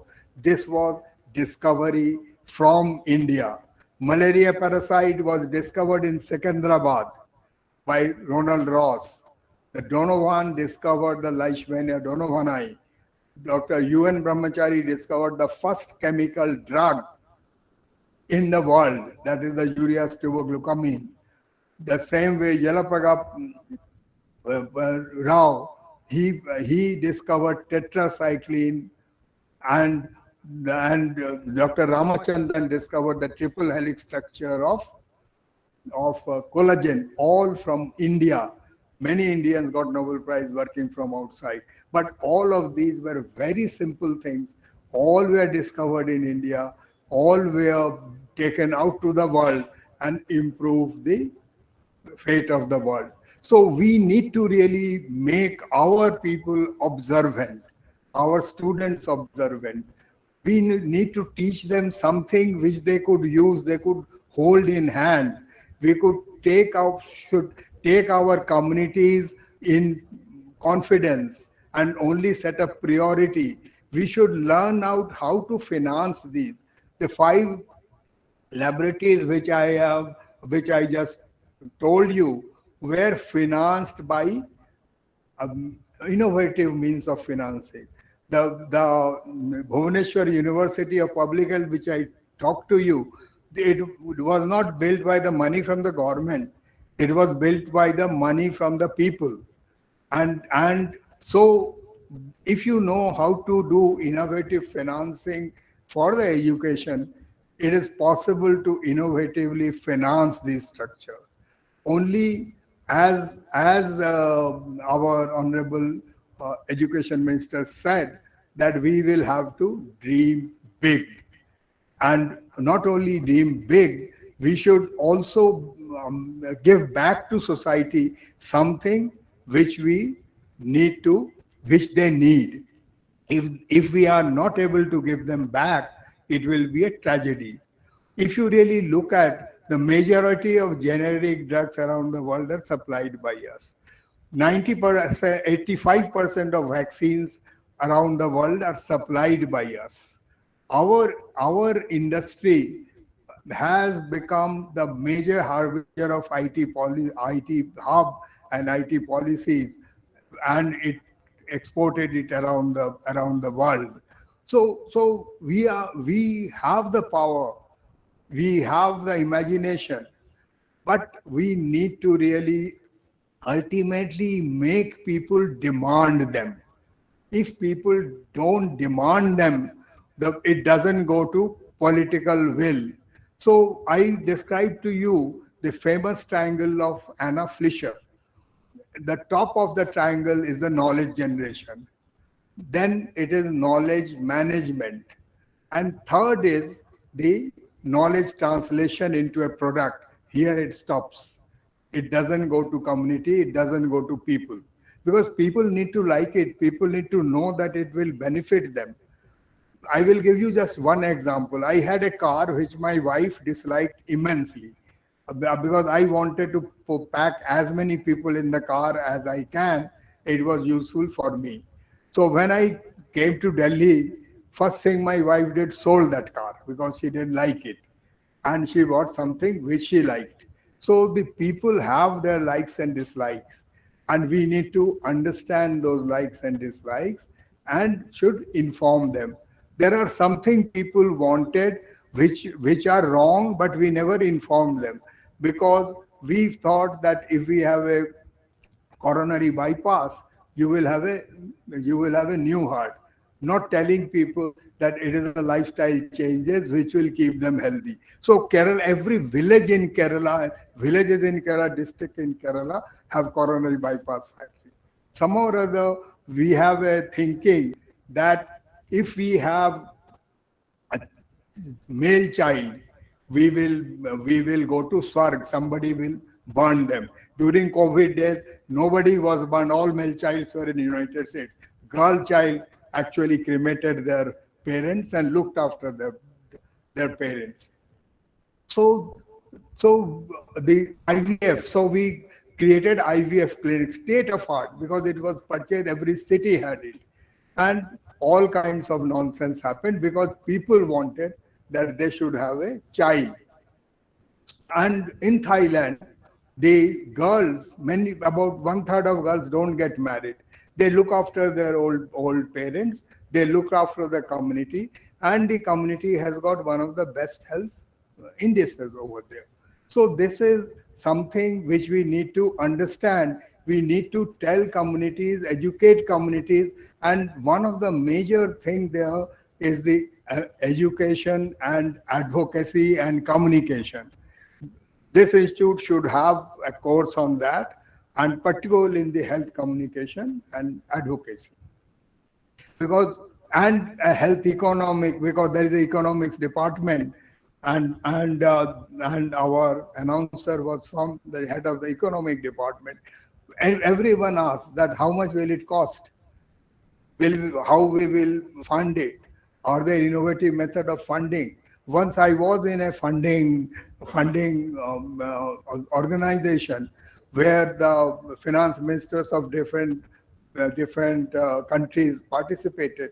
There the question was that how do we finance? We tax alcohol, we tax tobacco, it doesn't come to health, it doesn't come to education. So how do we really do that? So the only way this could be done was we found out something which people have not yet learned to generate money, like e-ticketing of the air tickets, the mobile telephony. These are all global things and normally not taxed. All these platforms of Facebook and all these things, Google and others. So there are many ways, innovative ways of raising funds for something which are neglected and which do not have funding. So my last point of this is this, that educate people, empower them, as well as make them survive. So after World War, there was a era of baby bloomers. India also have a very good young population. So 5 Asian giants, what did they do? This is a Harvard study. They saved their children from death, they educated them, and they became the engine of the development. All these countries developed. We also need to have do good analysis of what is happening. Like when when the recession happened, the early recession, many of the Asian countries sank, like Indonesia and others. Thailand and South Korea didn't sink. They did an analysis. They found that they were spending in big hospitals. Nobody came and nobody could afford that. They were spending money on automobile factories. There was no one could really buy petrol and others. So they diverted this money. They diverted this money to rural care. They diverted this money for energy and many other things, and they survived. If we are poor and we need to finance and fund our education, then there is a method. We have small centers of excellence all around, even in the Koraput. So one of the method is bridging the broken bridges as well as stringing the pearls. Bring all the pearls which have skills and excellence into one string. Make them work together. Also, if there are gaps in the knowledge, gaps in the technology, bring them together. Join the bridges, build those bridges. So you will be able to work in the resource challenge setting and you will ultimately succeed. So please educate themselves, real education, not only degrees. Please be responsible for communities who are making it possible for you to study. Nobody should be denied education, however poor and however deprived the person is. Also, improve the health indices, health indicator, starting from girl child upwards, and be sincerely concerned about ethics and equity in your life. And if you really want to do something, nobody will be able to deny it. Those of my age must have seen an American comedy known as Lucy. Lucy, whatever Lucy wanted, Lucy got. So whatever you want, you are definitely going to get. Just want it, just dream it. Thank you very much.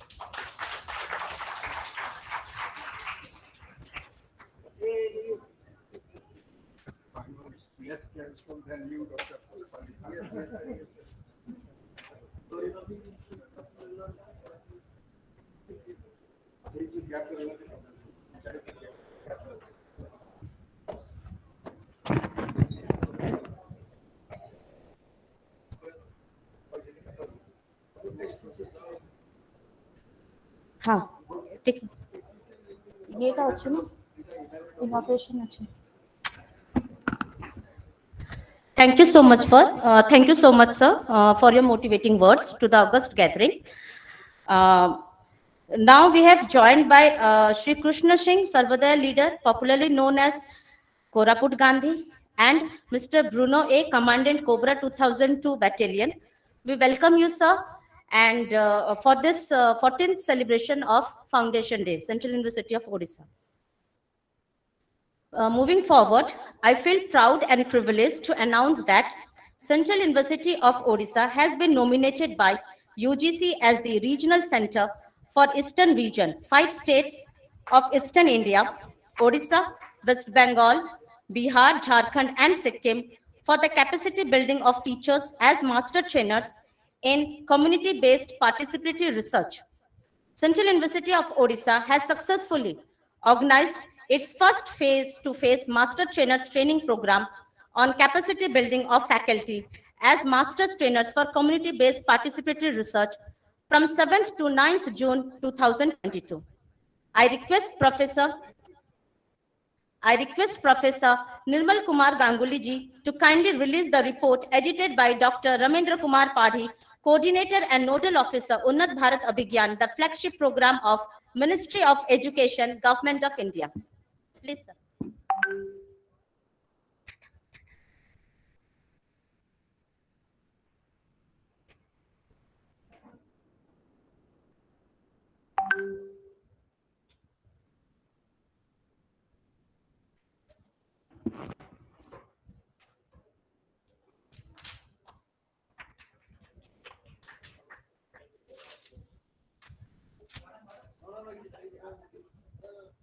So, this is a book published on the occasion of international seminar by the Journalism and Mass Communication Department. So, this is the proceeding and it will be followed by the other one.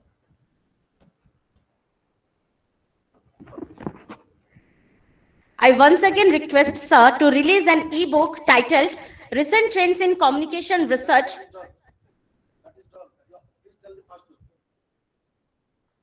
Yeah, the book that has been inaugurated recently now is the e-book titled Recent Trends in Communication Research, compiled and edited by Dr. Saurabh Gupta, Assistant Professor, Department of Journalism and Mass Communication, published by Department of Journalism and Mass Communication, Central University of Odisha. This e-book is a collection of lectures presented at the International Workshop on Communication Research on 14th and 15th December 2021. Yes, sir. So I request Professor Nirmal Kumar Ganguly ji to kindly release the report that is edited by Dr. Ramendra Kumar Padhi, Coordinator and Nodal Officer, Unnat Bharat Abhigyan, the flagship program of Ministry of Education, Government of India.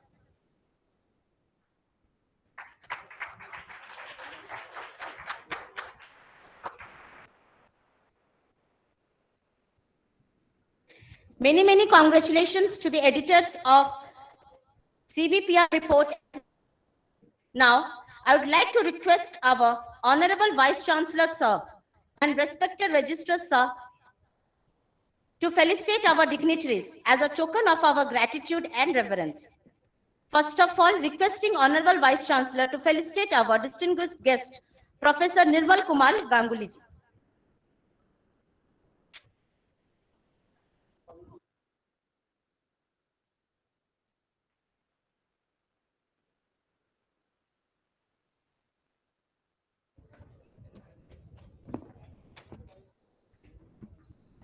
I would like to also announce that we are having Sunabada Municipality Chairman, Mr. Rajendra Kumar Patro, sir, among us. We welcome you, sir.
Now requesting Honorable Vice Chancellor to felicitate Honorable Executive Council Member and Finance Committee Member, Professor Manjula Rana, Head, Department of Hindi, HNB Garhwal University, Uttarakhand.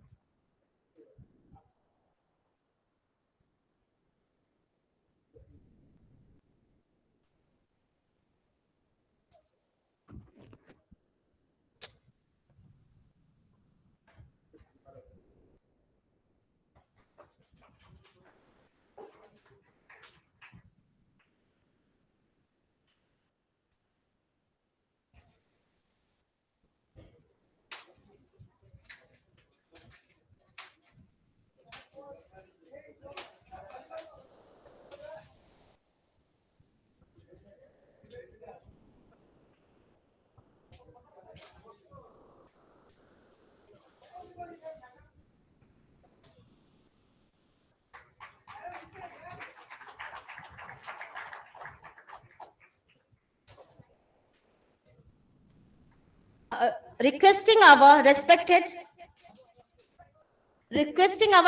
registrar sir to felicitate Honorable Executive Member Professor Meena Hariharan Ma'am, Head Center for Health Psychology, University of Hyderabad.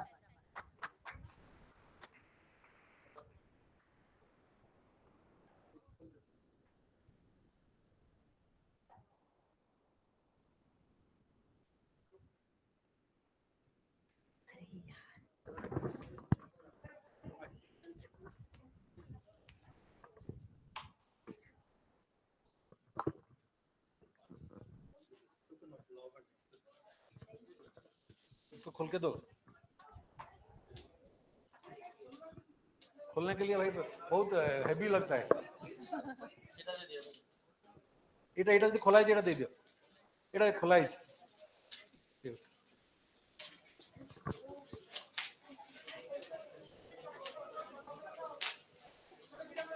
ওকে পিট দাও।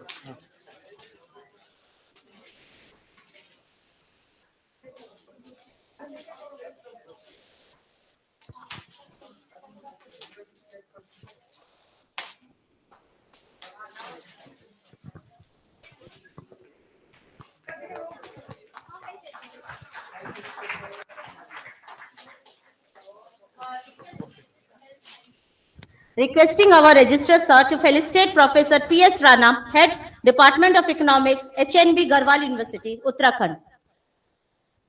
Professor Rana was our guest since last 3 days, and I request for his kind presence.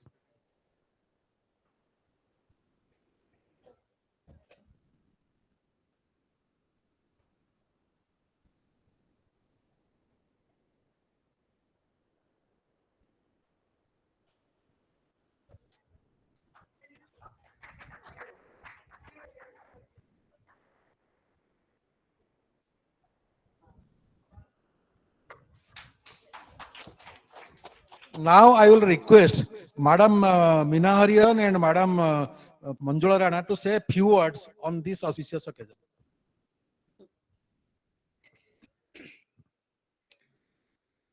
Jai Jagannath. I would like to say a few words in Odia because mu Odisha ra jio.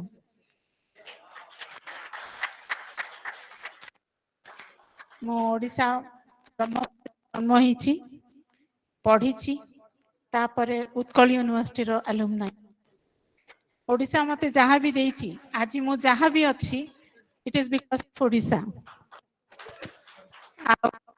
एया मु अनुभव करछि कि आज executive council member Koraput Odisha central university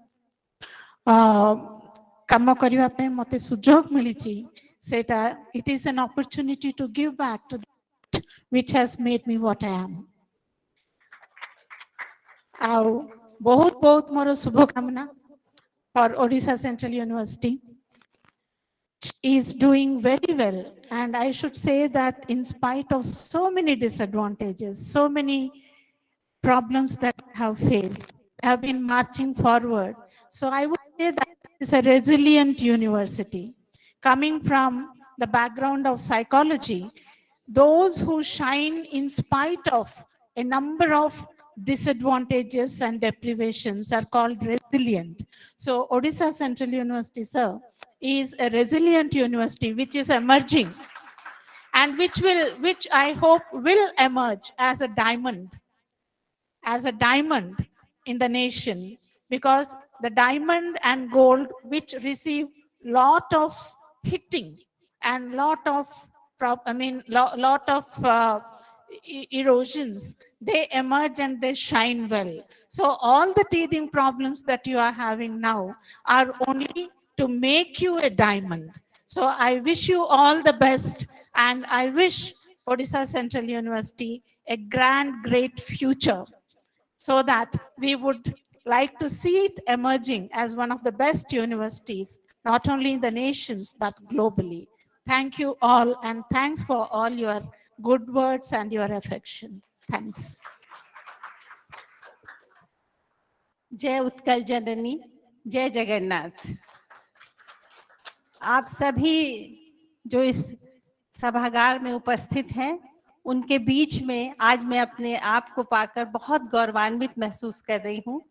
पिछले 3 दिनों से हम लोग माननीय कुलपति महोदय प्रोफेसर शरद कुमार पालिता जी और कुल सचिव महोदय डॉक्टर असित कुमार दास जी के आतिथ्य में यहाँ हैं और बहुत ही सुंदर ढंग से उन्होंने इस विश्वविद्यालय का प्रबंधन किया है, मैनेज किया है और इतने बैकवर्ड इलाके में रहते हुए भी वो सब कुछ यहाँ है जो एक भारत की अन्य यूनिवर्सिटीज में हो सकता है।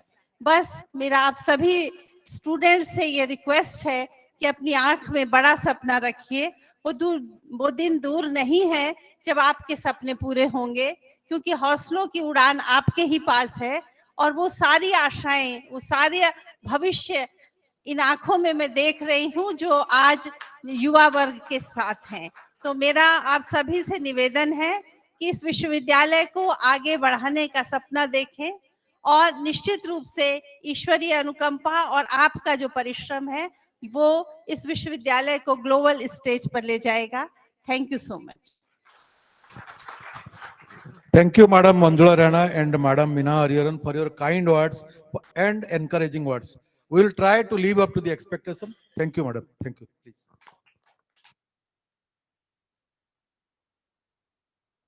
Thank you all.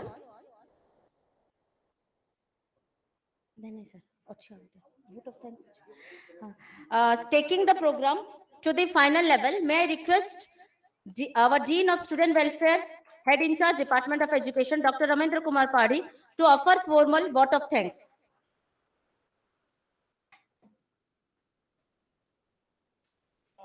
Dr. Ramendra comes and speaks something. I have just few words. So I am really enthused, inspired for kind presence of many eminent people of Koraput. Professor Narayan Panda is here.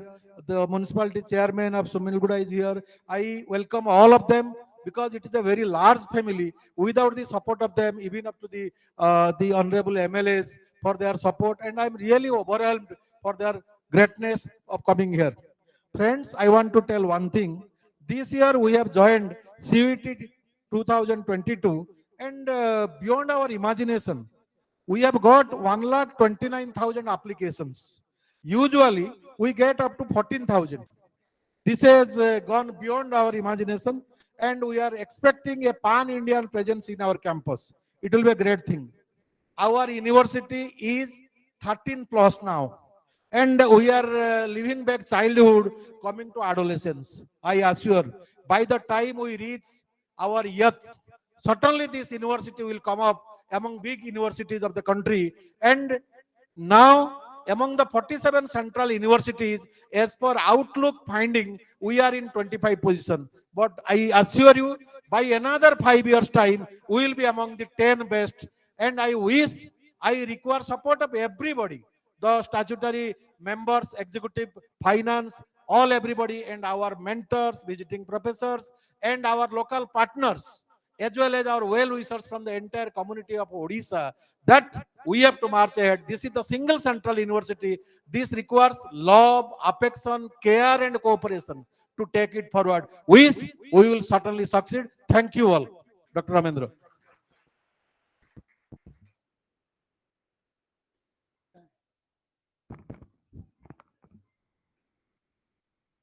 A very good afternoon and namaskar to all. Honorable Chief Guest of today's Foundation Day program, Sri Dharmendra Pradhan ji, Honorable Minister of Education and Skill Development, Government of India in absentia, esteemed Vice Chancellor of Central University of Odisha, Professor S.K. Palita sir, distinguished guest of today's Foundation Day program, Professor Nirmal Kumar Ganguly sir, esteemed speaker of today's program, Sri Amitabh Kant sir, distinguished dignitaries present here, respected faculty members, staffs of our university, visiting professors, media personals, and my dear students and ladies and gentlemen present here. Actually, it is a matter of honor and privilege for me to propose vote of thanks on this auspicious occasion. So as you know that today it is a great day, it is a special day in the history of Central University of Odisha. And just for your kind information, you might be knowing also, the university has its humble beginning in the year 2009 and today it is 14 years old. Okay, sir, thank you.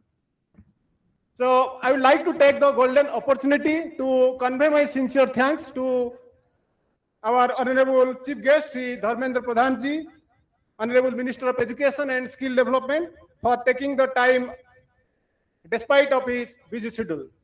On behalf of our university and the entire university fraternity, I would like to convey my sincere thanks to our chief guest who spent his valuable time to grace the occasion. We all are inspired by his great words and really his guidance is very much precious to all of us. Thank you, sir. We have been fortunate enough to be backed by our Honorable Vice Chancellor, Professor S.K. Palita, sir. I would like to make a special mention to our beloved Vice Chancellor, sir, for being so thorough and dedicated to the role of a true leader. Sir, your vision and commitment to the university will definitely take us to the new heights. Thank you, sir, for your continuous support and timely guidance to all of us. Thank you, sir. Let me convey my sincere thanks to our distinguished guest, Professor Nirmal Kumar Ganguly, sir. And on behalf of our university, I would like to convey my sincere thanks to Professor Ganguly, sir, who graced us with his thought-provoking address and inspiring talk and motivational words. So it is indeed his kind presence made this morning a joyous one for all of us, and we will ever remain grateful to sir. And we thank him on behalf of our university. Once again, I would like to convey my thanks for being with us today. Thank you, sir. We express our deep sense of gratitude to our esteemed speaker, Sri Amitabh Kant, sir, for all the words of wisdom. Actually, so it is the source of radiation amongst all of us. Actually, I don't have proper words to express my feelings towards Professor Amitabh Kant, sir. And I am sure that all the students and those who are present here, definitely they have a lot to take away from his deliberation. So we all are inspired by his great words. Thank you for his kind presence in this special occasion. I would like to convey my sincere thanks to the MLA Koraput, Sri Raghuram ji, Honorable MLA Patangi, Sri Pritam Padi, sir, respected Chairman, Sunagada Municipality, Rajendra Patra, sir, and all the respected dignitaries present here on the dais. And also I would like to mention here, and on behalf of our university, I would like to convey my thanks to the Commander, Cobra 20 Battalion, for his kind presence and blessings. We are also very much grateful to our esteemed EC members, particularly Professor Meena Hariharan Madam, Professor Mudra Rana Madam, and Sir Professor P.S. Rana for their kind presence and blessings on this special occasion. Further, we are grateful to our esteemed Registrar, Professor Asit Kumar Das, sir. And I would like to mention here, without his expert guidance and supervision, this mission could not have been successful. Sir, you have been always a constant support for us and you gave us lots of encouragement. Thank you, sir, for being with us today. Let me express my sincere gratitude to our finance officer, Sri K. Kusrara, sir, for his continuous support for the organization of this event. I sincerely convey my sincere thanks to our esteemed visiting professors, head of the departments, faculty members, officials, and staffs of Central University of Odisha for their enormous support for the organization of this gala event. I would like to convey my sincere thanks to all the dignitaries present here, online and offline, for their kind presence and blessings. I especially thank all the conveners and members of different committees and our non-teaching staff, public relation officer, and all the people who have worked tirelessly to make this particular event a grand success. I would like to convey my sincere thanks to the media personals for their kind time today and for providing media exposure to this event. Thank you all for your continuous support to our university. And heartfelt thanks goes to the singing team of invocation, Bande Utkal Janani, and also the student mentors and the students of James department for their excellent media coverage. Yes, also I would like to mention the leader of the team, Dr. Rudrani Mahanti, for her kind guidance. And also I would like to mention the contribution provided by the technical team of our university. Yes. Okay. Also special thanks to Gayatri Mohanta for preparation of nice Rangoli. Also, I would like to mention here a big thanks to the effort given by Dr. Minoti Sahu, Assistant Professor and Head of the Department of Economics, for her effort towards anchoring of this program. Thank you, Madam, for your own way of presentation and your ideas. And last not the least, I thank all the students and audience for showing their interest in this program. Once again, thank you very much to all who assembled here. We feel proud and thank you for making us feel happy and your kind presence in this function. Once again, I thank you everyone for your kind presence to make this program a great success. Thank you all. And I would like to mention here also, please just help yourself for the refreshment. We have. Okay. Sorry. So there is the playing of national anthem. Okay, thank you.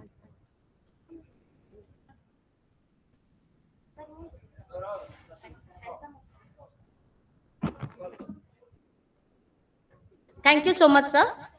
Everything seems possible when we have each other to lean on and work together as a team.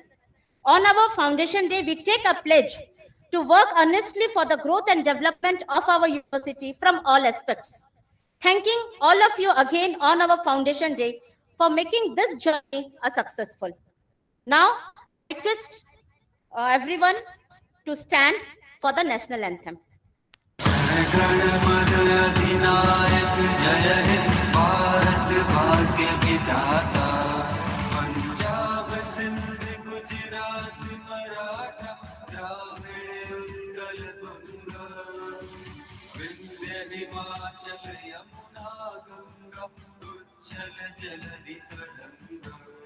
तब शुभ नामे जागे, तब शुभ आशीष मांगे, गाहे तब जय गाथा, जनगण मंगलदायक जय भारत भाग्य विधाता।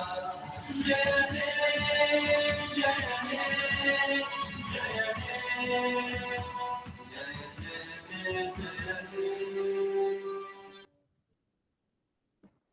Thank you all. The program is over and wishing you all a very good day. All are invited to join for the...